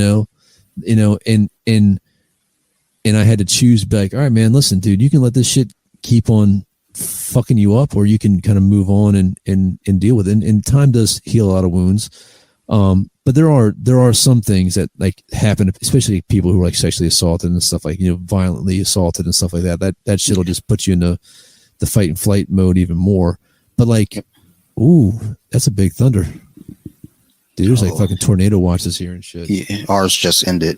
And I got to get out there on my tractor and fucking mow 5 acres. You know, I'm farm folk now, bro. You know, I got chickens, right? Oh, nice. Some would brag about it, not me. so many eggs in this place. Dude, heavy flex. Getting country as fuck, man. Hey, if I come out there and see with a straw hat on, like, you know, and overalls, like, Adam, what the fuck is on? No, I'm out there in my. No, I'm not. I'm out there looking stupid as fuck because I drive my tractor like a mile down the road to the gas station, and like, there's like some farm dudes here, man. There's like fucking like not Amish people. I think they're like German Orthodox or German something. I don't fucking know. They're Amish adjacent. Anyway, dude, and they look at me like I'm in like my sneakers, in my you know. Whatever, like not looking the part at all. I don't have a what do all those guys wear, like Carhartt, you know, jackets or some shit or whatever. Yeah. Like I'm not looking that part at all. I got my Levi's t-shirt on and like, you know, fucking baseball cap on. You know, I'm not feeling the good old boy quote up here. They're like, hey, do you know how to use that thing? I'll have to fucking call up the tractor place. Hey man, I can't get it started again. How do I get it started?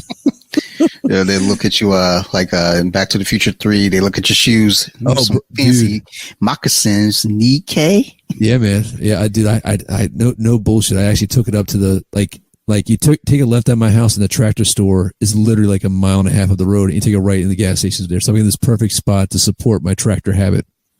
Dude, I took the tractor up there, and like, yeah, man, the front end loader's not working. I was trying to dig a hole for a fire pit. Just fucking dumb as shit out there with the family trying to make this fire pit. And I was like, yeah, the front end, the bucket's not working, man. It won't go back. He's like, oh man, I'll look at it. And dude, I walk back home, right? Because I drive the tractor there. I walk back home. I get back home. The guy I call, I was like, yeah, man, you can come and pick it up. It just wasn't plugged in, bro.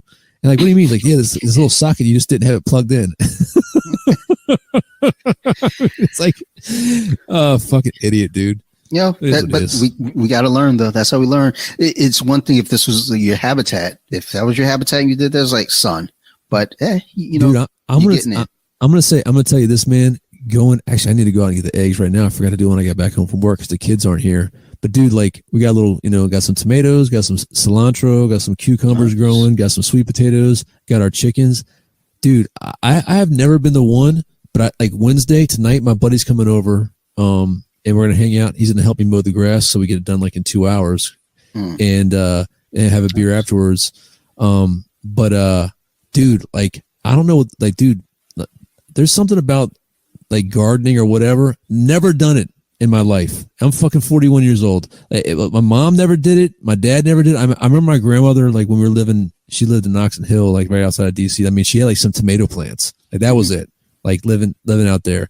And my other grandmother had a little bit of a garden, but it wasn't anything crazy. You know what I mean? Like you're talking about 10 by 10. Dude, there's something to that, man. There's something about 10 in your garden. That shit feels good. I don't know what it is. Like I'm gonna come over here to eat my own tomatoes. Have myself a BLT. it's yours. You know, Dude, it is a rewarding experience. I can't express it. And it's not like bullshit yard work. Like I got to go out there and mow that postage stamp in that subdivision. It's like when you have some land and like you get it fucking mowed up and you look back like, damn, man, maybe I'll fucking plant some corn up in this bitch. Fucking field of dreams up in here. Hey man, I mean, there's something to that though, because you know, even on our level, like before COVID hit, I've been saying to my wife, is like, you know, I want to, you know, set up a little garden in the back, just a couple little things, just here and there. Then when COVID hit, I was like, hey, we might gotta hunker down, like, bro, you know, make it happen. I'm scared that it's gonna come back, man, with all the kids going to school. And I've been vaccinated. I'm not like a pro-vax guy or anything or an anti-vax guy. With me, dude, it's like I'm 41 years old. I work around people. I never stop working. Give me the fucking vaccination because, you know, I think it's a reasonable thing for me. You know what I mean? Like I respect anybody who, you know, whatever you want to do with yourself, that's on you. Now, I'm not vaccinating my kids yet until that shit gets FDA approved because they got a fucking life to live. Same. You know what I mean?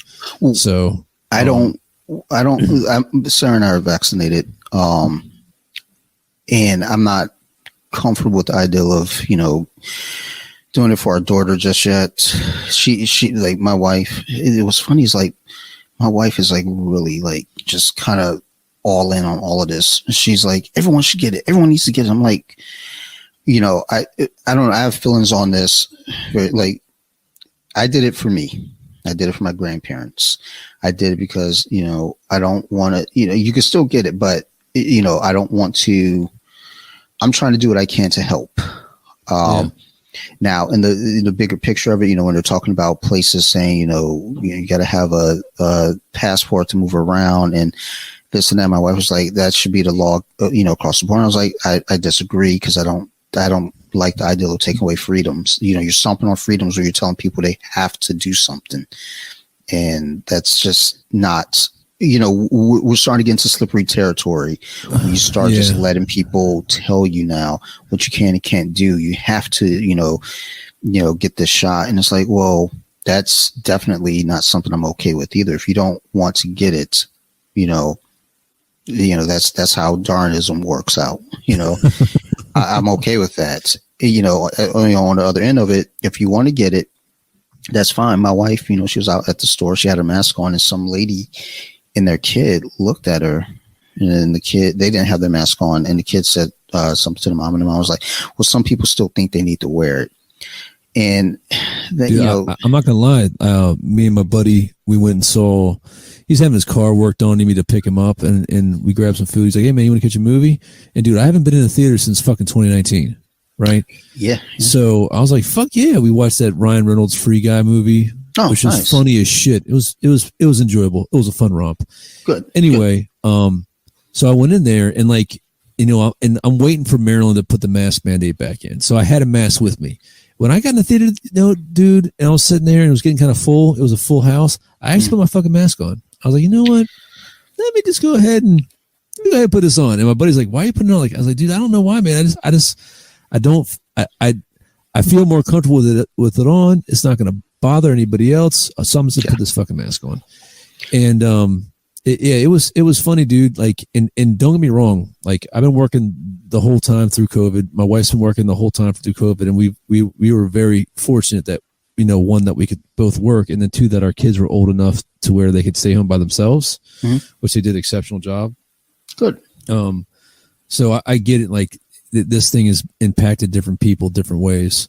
But yeah, dude, I still get a little bit like uneasy around large groups of people. It doesn't take much for you to get conditioned or to get fucking scared of some shit, you know, for sure. Yes.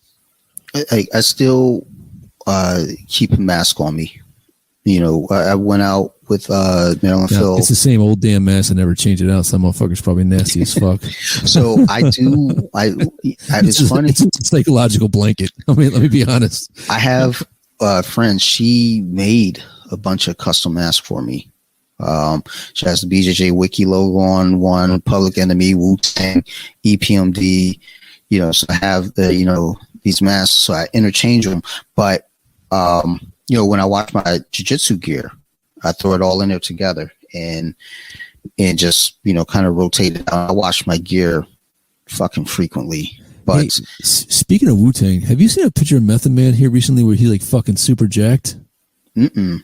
Honestly, maybe I dreamed that shit, man. I could have swore I saw Method Man like sitting there benching like 350 or some shit.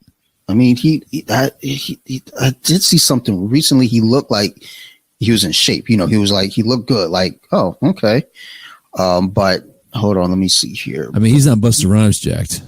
No, Busta Rhymes, I think he went to, south of the border and got some supplements. What I mean. He's jacked. No, he is jacked. Yeah, he's jacked. Method Man's jacked now. Yeah, let's see. That's a fact. All right.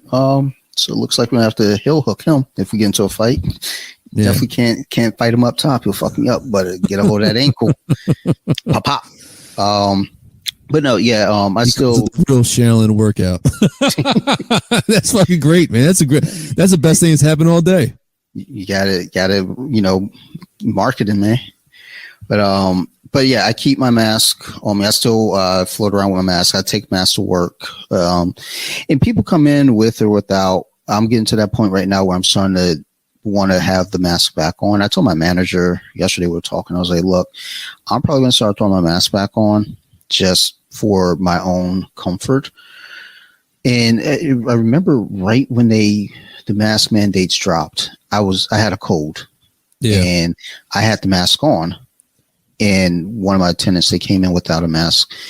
They didn't say anything, snotty about it, but they gave me a look, and I told them, look, I got a, bit of a sniffle. This is for your protection, not mine. Yeah. Because I tell people I'm not worried about you. I'm worried about me passing something to you. And even, flu season, when that comes about, I'll go ahead and mask up, because that's the thing too. It's with the whole mask ideal. It's not to me about control as much as it's about, if I don't feel well, I'll probably put on a mask just to be courteous. Yeah. I don't, because that's one of the things I dislike myself personally for, is like if I pass something on to someone else. When I stepped away from jiu-jitsu during that time that I had a cold, because I didn't want to, get anyone else sick. I had a, runny nose, and I wanted to be respectful. And it took me down for a while because, it wasn't COVID. It was definitely a cold. Hey, man. Hey, can you pause real quick? I got to check on my chickens real quick. Yeah, I got you. Get in there. Hold on 1 second. Yep, got you. Sorry, bro. So one of my spaces in here, I have a window unit in for the AC, and like the water's coming in sideways and like coming through the window. Oh yeah. That's fucking nuts. So no, I got you. It's like some scenes of Forrest Gump and Vietnam shit going on outside right now. Oh yeah, that reminds me that brought up a point. But the first breaking news, at least I think is breaking news, said 21 minutes ago, Governor Hogan just basically said all hospital staff and nursing home staff, it is required that they have to get vaccinated. Okay. Which I know it has. So did the FDA disapprove it? Give me a second. Let me see if I can find the story again. So he says by September 1st, basically people are going to need to go ahead and start getting vaccinated. All employees will be required to get their first shot no later than September 1st. So basically it says, effective immediately, every nursing home and hospital employee will be required to show proof of vaccination or submit to regular COVID-19 screening and testing. Oh, they said the testing. Okay. So also it looks like they are pushing for full FDA approval of vaccines, expedited approval for 5 to 11-year-olds. So that's as of 30 minutes ago from Governor Larry Hogan. So we're in wacky times right now. Yeah, it's just, I don't know how to feel, but I know, like I said, for myself, I'm going to take care of myself and my family and try to do my best to, not do any further harm to anyone else. So do no harm. Yeah, that's all I ask is like, look, especially in the area that I'm in, it's just like, but I also realized because my wife was talking to her friend out in Carroll County, and we're out here, and basically it's kind of a flip flop. Out here, everyone that's black is putting on masks for the most part. Majority black put on masks, but then majority. I don't want to say majority, but again, about the same deal. White aren't wearing masks. And then out in Westminster, it's flip flopped. Huh. And I was like, "Wow, okay, that's interesting." I would love to understand all sides as to who feels what. But me personally, I don't care. Like I said, I'm wearing my mask if I feel ill. I don't want to pass it to anyone else, and also if I feel uncomfortable in the crowd. I just saw pictures. When's the last time you were sick?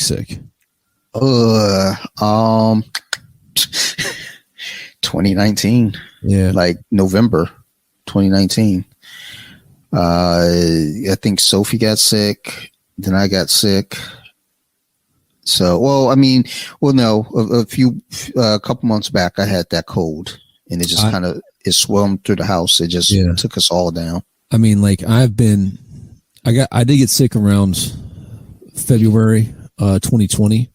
Which I think half my fucking office had COVID because none of us ever got it again. We were exposed a dozen times before shots, but that was the last time I've been sick, man. So I mean, I haven't been sick 18 months before that. I think eating healthy, working out helps out for sure. But definitely, yeah, man. Wash your hands.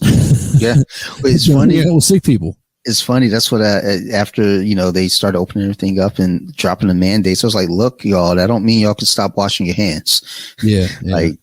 Keep doing that. Keep that same energy, motherfuckers. Actually, I was sick on Father's Day because I remember I was bedridden and cause I had the man flu. I couldn't get up. And that's something totally different. I mean, that is the worst thing anybody can have. I felt pretty bad. My daughter comes up, she hugs me, she's sad because she's like, this is the worst Father's Day ever. I was like, I wouldn't go that far. I got some action figures out of the deal. I was allowed to watch Star Wars, so it's pretty decent. Are you still going strong on the Marvel figures? Yeah, fucking holy shit, it's out of hand, dude. I bet, man. It's like I got two that are probably on the doorstep right now. It's classic Wasps and Cowboy Wolverine, so you know how that goes. Nice. But yeah, real quick, I want to get your opinion. I don't know if you've seen it yet because I know you're a big Back to the Future fan.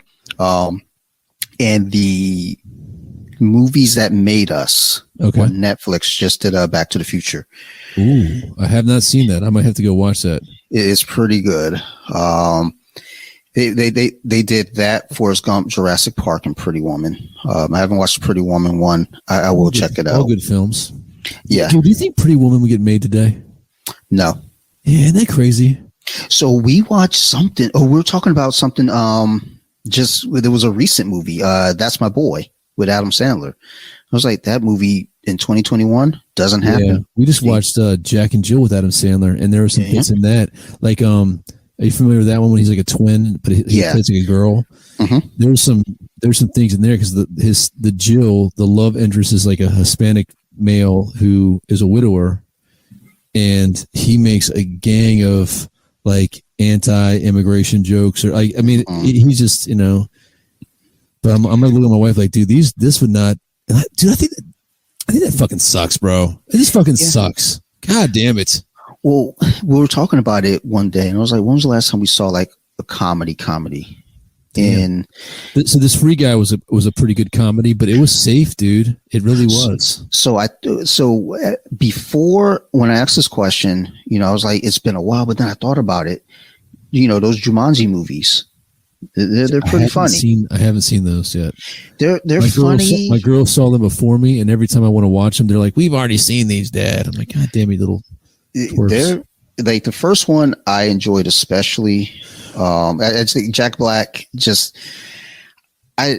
Jack Black does it for me, especially in that role. People love or hate him. I don't know what it is.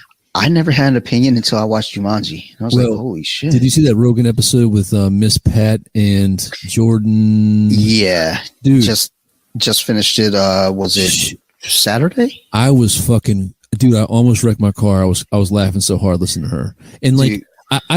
I usually skip his comedian podcast because sometimes like I don't like I like Joe Rogan, right? He's like one of my favorite, but like his comedy is not my favorite, you know? Sure, I got you. Shit. And like he's at like maybe one or two of his specials have been pretty good. They're pretty decent, but he's just, you know, he's not a bad comedian. But dude, Miss Pat, holy shit, bro! Tell me why I downloaded BET Plus and watched that whole show. So that after I listened to it, I was like, I think I might have to check this out because I want to know. Because every episode I think she's been on 2 other episodes prior to this. Yeah. And I enjoyed those episodes. Yep. And I was like, dude, like, I don't know who she is, you know, at that time, but I was like, I'm a fan. So when I saw her name come up again, I was like, let me check it out. And I heard she had the show. I was like, dude, I want to watch the show. I think my wife is off on Saturday, so we'll probably I don't tend to binge watch things. I have a hard time with that, but comedies I think are a little different. So normally I wouldn't be able to watch a show like this because I don't watch like R-rated stuff, and this is definitely rated R in front of the kids. You know what I mean? With the exception, like I let them watch Justice League, but I did not let them watch Suicide Squad. Probably a good idea. Yeah. But dude, I watched all 10 episodes in about 2 days. Dude, I was fucking dying, and like she reminds me of a partner of mine on the job. Like she's like, and I called him up and I was like, dude, because he's from the South too, and he makes this exact same facial expressions as her, and like he'll be in a conversation, you'll say something, he's looking like, you fucking stupid as shit, and like the same cadence, the same everything. I was like, bro, are you familiar with Miss Pat? He's like, the comedian. I was like, dude, you guys that's your fucking twin sister. And like, he's like really fit and jacked, which is, you know, it's not his twin sister. But I was like, dude, you guys are fucking soulmates. That she is the fucking female version. He's got a fucked up sense of humor. And like, he is known to tell, dude, it doesn't matter who it is. If it's a boss, he will tell them the fucking, nobody asks him anything unless they want him to tell him the fucking truth. And he's funny as shit. I was like, dude, you might have missed your call. You might need to have your own comedy show as well. But Miss Pat is awesome. And I actually think it's one of those shows in the vein like the Chappelle Show that I think is good for race relations. I think we need something like Chappelle Show was at the time, especially we needed that. And I think right now, just where we are, we're so tense. We're so divided right now. I think we need something to break that tension. And hopefully, so I just don't like that it's on a plus service because, you know, it gets tricky because not everybody wants to pay for a plus service. I mean, you know, and not just that, it's like, all right. Well, I'll say this. You get it for 7 days for free, right? So I've watched it. And like anything else on there's like, oh, I got this all on Netflix. You know what I mean? Like if I ever want to watch a lot of these movies. And so like part of me is like, oh, just delete that shit. And I'm like, I'm going to give him a month. I'm going to pay 1 month for Miss Pat. So that's what happened with me and Paramount. What did I watch on Paramount? I don't know. I watched something on Paramount. The Quiet Place 2. Okay. And I enjoyed it. And then afterward, I'm flipping through and they had the Real World Reunion or Homecoming. So I started watching that. Hey, dude, speak of the devil, my guy just called me right now. Let me pause it real quick. Yep, gotcha. Sorry, bro. No, you're good. That was some serendipitous shit. Nah, that's cool. I actually had to go grab a water. I started choking. All right. I was about to die. What were we talking about, Miss Pat? Oh, Chappelle Show. Yeah, but we definitely, I think just this day and age, we need something to kind of, I think we just need something to make us all smile. Yeah. We just as a complete society, not just here in the U.S., I think across the world, we just need something to make us smile. I don't know. Like maybe we need another Macarena dance. I don't fucking know. We need something to unite us because it's starting to get really tense. What's the last big thing that everybody loved? Everybody was down with. The last like cute thing. Ooh. You know, like everybody got part of. I don't know. Like I honestly can't let me try to think. Maybe Baby Yoda, but I don't think everyone Baby loves Yoda. Baby Yoda was. I don't know, who doesn't like Baby Yoda? I'm trying to think. It's like Nazis? probably. Well, no, because I know whenever I post on the Nerd Rage wall, there's always people that have something to say, and it's like, you know what? Baby Yoda? Yeah. Fuck that, man. Yeah. Fuck you. It's like I'm saying. It's like that might be the last Universal thing I could think of. Yeah. Because I'm trying to think, like, what has Disney done recently? Like Baby Yoda, they haven't really. Yeah, I think it's Baby Yoda, maybe. Yeah, that's powerful though. Powerful. Yeah, I mean, they tapped into something they know. It's like, look, just drop this out there. People will love it. Kids will love it. Adults will love it. And I have a Grogu figure somewhere around here. Dude, I was gonna buy the Sideshow one or the Hot Toys. I don't remember which. There's one that I think was better. I don't remember. I don't know what it was. They're both about like $300-400. I was gonna get it, and my wife talked me out of it, and now I regret that. I regret that not purchasing it. I guess it's still out there though. I was very close to stepping into the Hot Toys game when WandaVision came out. And at the end, when they revealed her as the Scarlet Witch, because I love Scarlet Witch. Yeah. And I was like, I saw that. I was like, dude, I might just be buying this. And I pulled up. I was about to, put my deposit down and everything. And I stopped myself. I was like, you know what? It's like Joe Rogan said, go jerk off first, then come back to it. Yeah. And I did. And I was still kind of in that position where I was like, I might do this. And then I passed out. And I woke up, I was like, I'm not going to do this. But it's not off the table. It's just one of those things where it's like, the couple nights ago, I'm sitting there looking, and I was like, all right, I need some more Harley Quinn stuff. And there's a McFarlane Toys, Suicide, the current Suicide Squad Harley Quinn. Yeah. In a red dress. Okay. Yeah. Cool. I was like, I want it. So I'm looking at it. I was like, okay, it's just, $20-25. So I was like, let me go ahead and get that. That'll kind of calm me down for right now. You know what's interesting about her as a character? She has had several dramatic different looks, and they've all kind of stuck. Like the classic Harley Quinn is still a thing. The nurse Harley Quinn is a thing. The Gotham Arkham City is a thing. The Daddy's Little Monster is a thing. Her more of a Arkham City type in costume in this new movie, and I guarantee this red dress is going to be a thing too. Yeah, it looks like for whatever reason that character. I mean, like, and everybody's had some slight changes, but you usually always go back to like, take away Superman's underpants, they're coming back. Batman. Batman's going to come back. He looks like at the Azrael Batman for a hot second, he comes back. Yep. But for whatever reason, man, Harley Quinn. Jeez, I can't even say her name. Jesus Christ. Harley Quinn. Jesus. We can't get enough of her. And whatever shape, size, or it's. I tried so my co-host on Compton Social Club, I tried to have this discussion with them because just coincidentally we both watched Suicide Squad, so we wanted to talk about it. And that was a topic that I wanted to bring up, was like Harley Quinn's, hold on. Jesus. Got you fucked up too. Not just me. That COVID. All right. But Harley Quinn and her popularity, it's like, I guess I always ask, like, where did it come from? Because, I guess, Batman Adventures, obviously, but it can't just be that, because the way that she hit pop culture, just it hit like a fucking truck. And I think it's from cosplay. I think when the sexy Harley from Arkham City or Arkham Asylum came out, and the cosplayers started doing that, and she became, and then the fact that they had this Poison Ivy Harley kind of relationship that was kind of subtle, and that just kind of got the nerves all riled up. But the thing is, you don't see the Poison Ivy cosplay or even Catwoman. It's hard to pull off. It's much harder to pull off. Yeah, but even Catwoman though too. Like I see a pretty good amount of Catwoman because I've seen one. I saw one. It's a funny story, bro. We were at Baltimore Comic-Con, and I can't believe who ran up with me.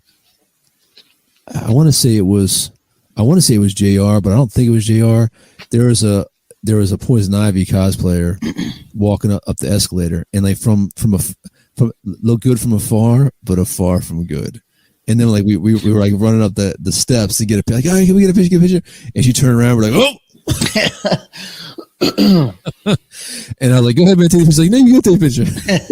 It was fucked up. I mean, it was fucked up, man. But like, it's a harder one to pull off. Like, you can buy that outfit in like the most basic looking.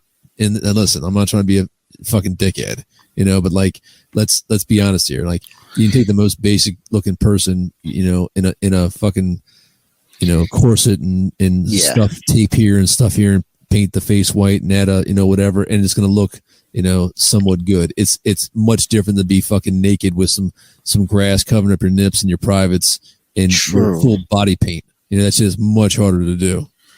Which I feel like is more reason for people, when people see that challenge, it's like, I can do this. I can pull that off. Well, I mean, the cosplay game now is off the chain. So that's just making money and whatnot. True. Well, there's a few people I follow on Instagram. That's their job is cosplay, and they're TikToking and just doing all this crazy stuff on there. It's like, dude, look, I'm a spectator. I can't, I don't even think I'm doing Baltimore. I didn't do it before COVID, the year before COVID, I don't think. And I'm not doing it this year, more than likely. Like I was talking to Marilyn Phil about it, and I just feel like, I've had my run. I think TFCon is that same weekend. So I was like, if anything, I'd do that just for the experience. Yeah. But, Comic-Con, been there, done that. I was going there for the first few years for the experience. And I started going there, as a collector. I don't have anything that I'm seeking. Yeah. So it's really just a matter right now of going out there and saying, okay, if I do, it's like a Friday just to see what's up. But, Saturday's kind of the heart, and then Sunday is kind of the clearance day where, all right, I got all the shit left over. We're trying to buy this for $5. It's like me. It's funny, man. Like I've got too much fucking hobby collection junk. I mean, like, and I showed you a picture earlier. It's set up nice. It's in cases. It's displayed well, and I use it. You know what I mean? I use my gaming stuff. Like, I have my buddies come over here every other week, and we do this. Been doing this for fucking years. We're like on year 9 or something. Oof. But I will tell you, man. Sometimes I wonder, and it comes back to that like psychological piece. And I think we might have talked about this last time or whatever. But like the marketing is like in our heads, man. Like, fucking no one's listening to you about stuff, and they're pushing things, and the algorithms are trying to like show you what you want, and pushing you to buy shit. And you're right when you said like go to bed, like jerk off, and then go back to the next morning or go to sleep. Because I made had a few beer purchases. It's like the fucking Facebook or Instagram knows when I've been drinking. Like, oh, this motherfucker's primed right now. He's gonna pull that credit card. Fuck it, we'll save it in the phone. You don't even need it. Yep. Do you ever have that walk to your wallet, like not wanting the wife to see what you're doing? What are you doing? Why are you pulling your credit card out and punching in numbers? You ever have that one? So yeah, which is why I memorized. So when you walked into my house, I had this little key holder and slots where I used to put my phone and my flashlight and my pocket knife and all my other accoutrements. And dude, my wife, I get up on my phone and I walk over there and I grab the wallet and start plugging it in. She's like, "What are you buying? What are you doing?" And now she doesn't need to know because I remembered my security code, and that's the only 3 digits I need to remember. Yeah, I mean, that's like I have the whole card remembered just in case I go to, something random like like BBTS. It is kind of the big one where if there's a legend I can't find on Amazon, I'm gonna go head over to BBTS, and it's like, okay, all right. Oh, you got it here. It's a couple dollars more, but it's okay. I'm gonna get it. What point is it become an addiction and it's bad? Like that. That's the part. Like I'm like, bro, do I really need this? I'm just trying to fill another void up in my life, And like even with the Hot Toys, man. Like so, I bought my DeLorean. in my Marty before. I think before anybody in our social circle had any Hot Toys. I was getting fucking clowned with the doll talk, and none of the motherfuckers want to call it dolls now that they're all like 18 figures fucking deep. Sons of bitches. I'm the last one holding out, but Scarlet Witch might have me. So, Joe bought me that Superman statue, that quarter scale Superman statue. I had the 6 scale Batman and Catwoman. I got my wife bought me the Darth Vader, and then I had the Indy one because I'm a huge Indy fan. Yep. And then I have Cap from Endgame, Iron Man from Endgame, and Thor from Infinity War because that's my favorite Thor. I'm a little prejudiced against Fat Thor, and actually Fat Thor doesn't look bad now. But like, if you want, I want nice Celts, sexy Thor. Don't give me I don't want no chunky Thor. No, you got to be ripped, son. I mean, yeah, I want, but I still want Stormbreaker. So I had to go with the Infinity War. Mm-hmm. So I got those guys, and then I bought, since my wife bought me Vader, I bought the Return of the Jedi Luke, and I think I'm good. Like if something comes out, the one other one I kind of want is the Mandalorian and Baby Yoda. My buddy's got that one. And he looks fucking tight. But it depends on what you want to do. Like I got a buddy who's got a bunch of Hot Toys, but his Hot Toys are all Iron Man armors, a couple Stormtroopers, and aliens. I think he might have a Predator too, and he's got the Hulkbuster armor. But the way he's got it lined up and it's in his fucking dining room, it looks beautiful. It's simple. It's not too much. It's not like it's not 50 of them. He has. They're all interesting pieces, and they all like balance each other out, even though they're cross genre. That's and he's done. That's something I'm like when I look at this basement. So we're going to IKEA on Friday because I was trying to take a half day to go to a friend's birthday party. I fucked up. It took the whole day. So I was like, all right, well, fuck it. I'll go to IKEA. And always a fun trip to IKEA. And we couldn't get DTOS because they're all sold out. Oh, so dude, is it the one in College Park? Yeah. They're there. I saw. I went online and I was going to order and go pick up. And I was like, well, we're going out there anyway. Yeah. So I have this one cabinet. And it's fine. The DTOFs have a different kind of feel to it just because it's sleek. It's all one thing. Yeah. Where this shelving that I have, this cabinet that I have, it's nice. It's fine, but it's just something's missing to it. So I'm like, I can get one of those for, I can't remember what the cost. I think it was like 90 or 80. Yeah, it was 90 for this one. It's solid. It's decent, but the DTOFs are 60. It's so we're going out there. What I think I'm going to do is get 2 DTOFs, put them on either side of the TV, get all these figures wrangled up and put them in the DTOFs. Like, I have themed shelves already. And then this other cabinet that I already have, I think I'm going to throw my Harley Quinn collection into there. Well, I just went to College Park. I just bought 6. Well, fuck. No, wait. So I was on the app and they said they had them. And then when I get there and I check the app, they didn't have them at that one. I'm like, motherfucker, because I know exactly where they're at. So then I was walking down. I was like, I may just look around. And I found them in like 2 aisles down. They were in like the wrong spot. There was like fucking 50 of them. I'm like, sons of bitches. So they're in College Park. Don't let them tell you no, man. Just walk 2 more aisles down the towards the door and look around. You'll fucking find them. So on the app, they kept telling me the cabinet that I have now, because I was going to get another one of those. They kept telling me they didn't have them. And then I'd go on the website and it said they did have them. Then on the app, it says no. And I was just like, okay, we're just going to go there in person. Yeah. And just fucking pick up what we need. Take 2 vehicles. I'm going to go in, get my DTOFs, throw them in the fucking car, come home. I don't want to skip the birthday party. But if I get wrapped up in putting these motherfuckers together, that's what happens. I might miss this party. Dude, IKEA is at minimum a whole weekend endeavor. At minimum. You wake up Saturday morning, you fucking drive down there, you get there too fucking early because they don't open until 11, and then before you turn around, there's a line of like 30 people out that motherfucker, and you're mad because you're like, God damn, I drove here first. You get in there, you gotta go through the maze because you're too dumb to go just straight down to the left and go into the fucking storage area. You know what I mean? You spend 25 minutes in the maze, and then you try to talk yourself out of not buying new lights. You finally get that motherfucker. You gotta navigate, and an IKEA parking lot is the most treacherous road parking lot in the fucking area. Motherfuckers are always having accidents in that bitch. Nobody can fucking drive. Driving aggressive as fuck. Finally get that bitch loaded in the car, and then then you're gonna have that fun Beltway 270 fucking traffic getting back, dude. And then you get there, you get and that's not counting stopping for the meatballs. If you're stopping for the meatballs, I was just about to say you can call it. You can call that day done. You're getting home, you're dropping the boxes off in the living room, and you're coming back to that motherfucker on Sunday, right?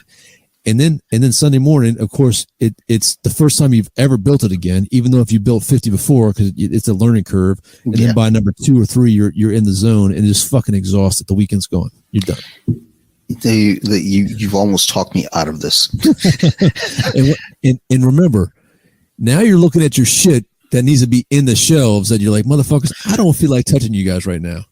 You know what I mean? So that's what I'm looking at right now. It's like, okay, what's going in these shelves? Because I'm thinking what I'm going to do is X-Men Blue, X-Men Gold, X-Force, X-Factor.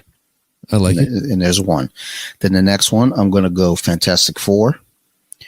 So I'm trying to get classic Avengers. I still need a classic Thor, and I need a Hulk, which I'll probably get Marvel Select Hulk. Just because that's probably going to be the easiest for me to get. And then I still got 2 more shelves to go. And that's where I'm starting to get tripped up. I do have a Spider-Man set. Spider-Man. Spider-Man. So, but I got too many Spider-Man pieces. So I got to be selective about that. Do a Spider-Man, like classic Peter Parker Spider-Man, and do a Miles Spider-Man. You know what? Good call.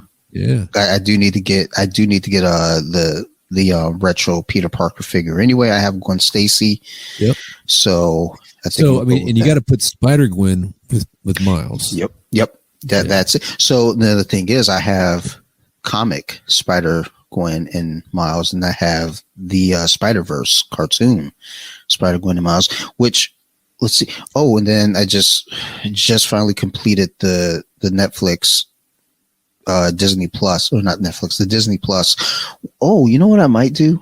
I have the Netflix figures, and I have the Disney Plus figures. I might sort something out with that. Really, all I wanted from the Disney Plus was Scarlet Witch and Vision. You know, I saw they had Falcon as Captain America. I was like, you know what? It's just Captain America. You don't have to do the Falcon as Captain America. It's always been that for me.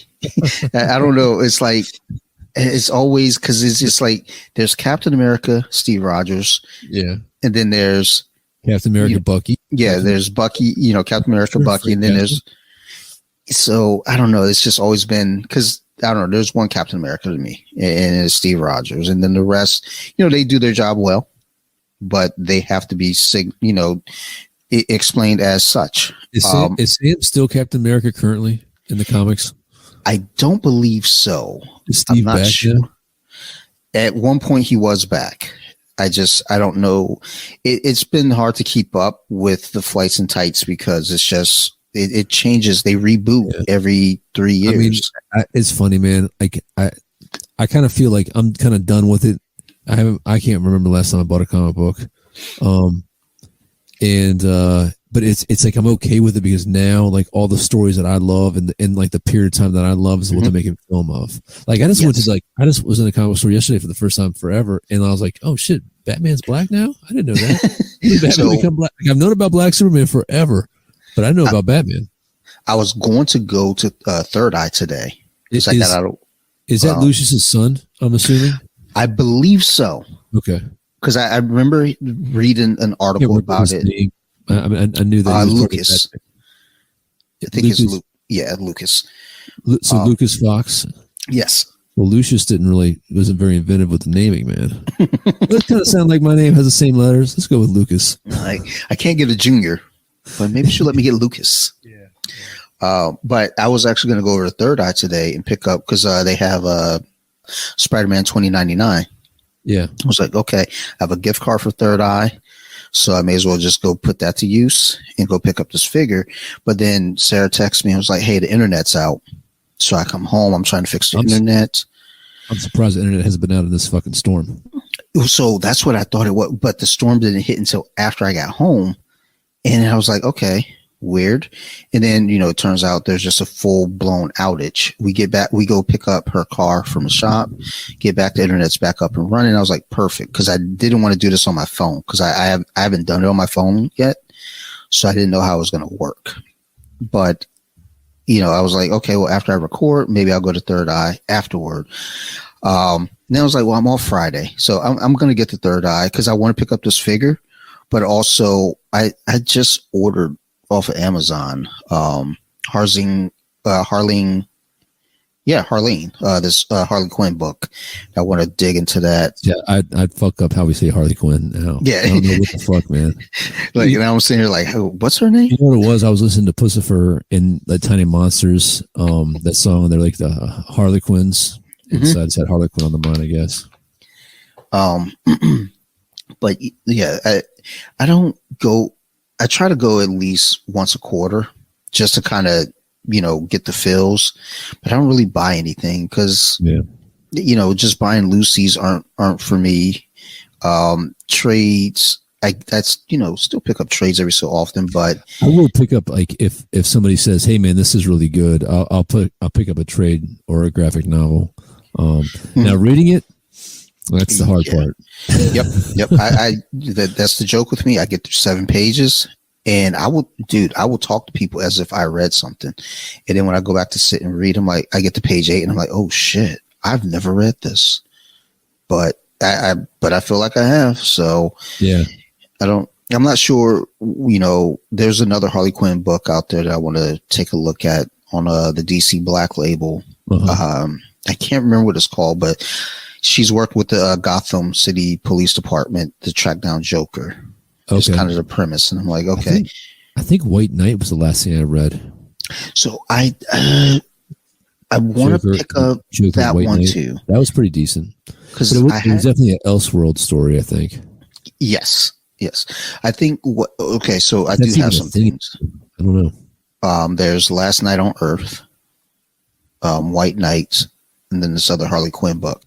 All right. Well, on that note, then let me go ahead and start wrapping because Sarah's saying dinner's ready, and I'm gonna be honest, I don't. It's baked chicken. I don't fucking want it. God. I can already smell it. I'm like, fuck, dude. Baked chicken is the worst chicken. You know what I mean? Dude. Chicken is so much variety. Don't bake it. Unless you, I would say you can broil it with some fucking sauce or some shit on there. But I can smell she's got barbecue sauce on it. Okay. So it's not terrible. It's just that, dude, like I grew up having to eat baked chicken because of my stomach. That's all I could eat growing up. So it's kind of like, dude, there's all these other options in the world. Mm-hmm. And this is what you. That make me hungry. I need to go eat. All right. So as always, dude, this has been fun. I love talking with you. It's bro. Just great from one topic to the other, and it's just a fun roller coaster. So thank you for coming on doing this. Thanks for the invite, man. I'm glad to do it. And actually, now that I have my mic set back up, maybe it'll motivate. The last time the episode when we talked, it motivated me to find this shit in a box. This episode has motivated me to fucking hook it up. So maybe we'll start squaring away, and because we've been talking about doing beer and bolters again. I just got to get my buddies out here, and I got to get another mic. Only got one right now. But I do miss podcasting, man. I miss talking to you and seeing everybody, and got to get together sometime soon. For sure, definitely. Actually, and I did want to do this earlier, like sooner. Once they made this announcement, I just it's scatterbrain. I'm like, okay. So yeah, definitely, got to do it again. Always a blast. Shout outs. Anything you want to, throw out there and mention? If you guys want to check out the Instagram, I mean, mostly it's model painting at Beer and Boulders 40K or Adam Russman. You can look up that. And, hey, if you're into gaming and sitting around rolling some dice and talking about nerd shit, and actually we do work out beforehand, and I don't have an area where we can roll, but we're up in Leathersburg, Maryland, outside of Frederick. But yeah, we got a pretty good community, and good group of guys that just sit around and roll some dice, drink some beer, talk some shit. So more conflict on the table than on the mat, but it serves us all the better. So it's relaxing for everyone in one way or the other. Great. It's all about, dude. I mean, the older I get, man, it's all about hanging out with good people, friends, family, loved ones, and just enjoying yourself. What do you say? Enjoying yourself, have fucking fun. What did you say? Well, you wrote it down, goddammit. I'm here for fun. Enjoy yourself, bitches. There you go. That should be the outro. Ooh, yeah, there we go. Yeah, you got to pre-record that shit. Yep. You know what? Because I only have the one with Sophie, so I'm gonna go ahead and drop that in there. I'm gonna splice that in. So right, there we go. I appreciate it, man. Absolutely. And for everyone else, as always, thank you for listening. I do appreciate this. Like I said, we're just over a year into this, and I'm surprised. So thank you, everyone who's been out there listening. I appreciate you all. It's fucking awesome. Make sure you guys check out Soon to BJJ over on Instagram and check out the website. He's closing up his store. So, go save a little bit of money as he's shutting it down for good. And he's got this awesome shirt that I can't fucking get enough of. I wear it every chance I get. It says on there, introverted but willing to discuss jiu-jitsu. I fucking love it. So please, go grab yourself one. It's a great shirt. He's a great guy.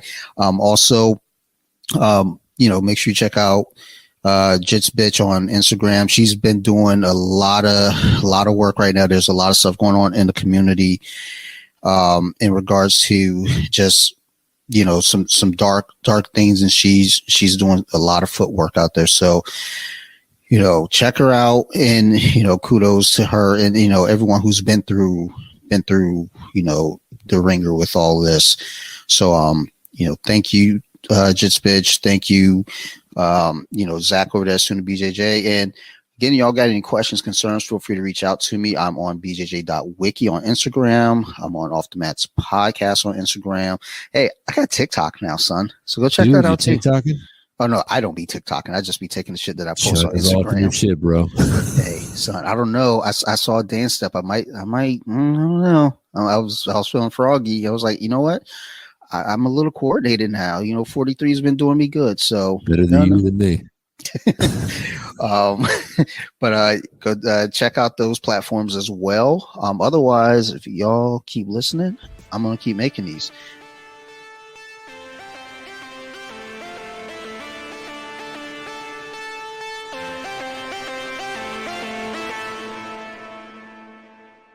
I'm here for fun. Enjoy yourself, bitches.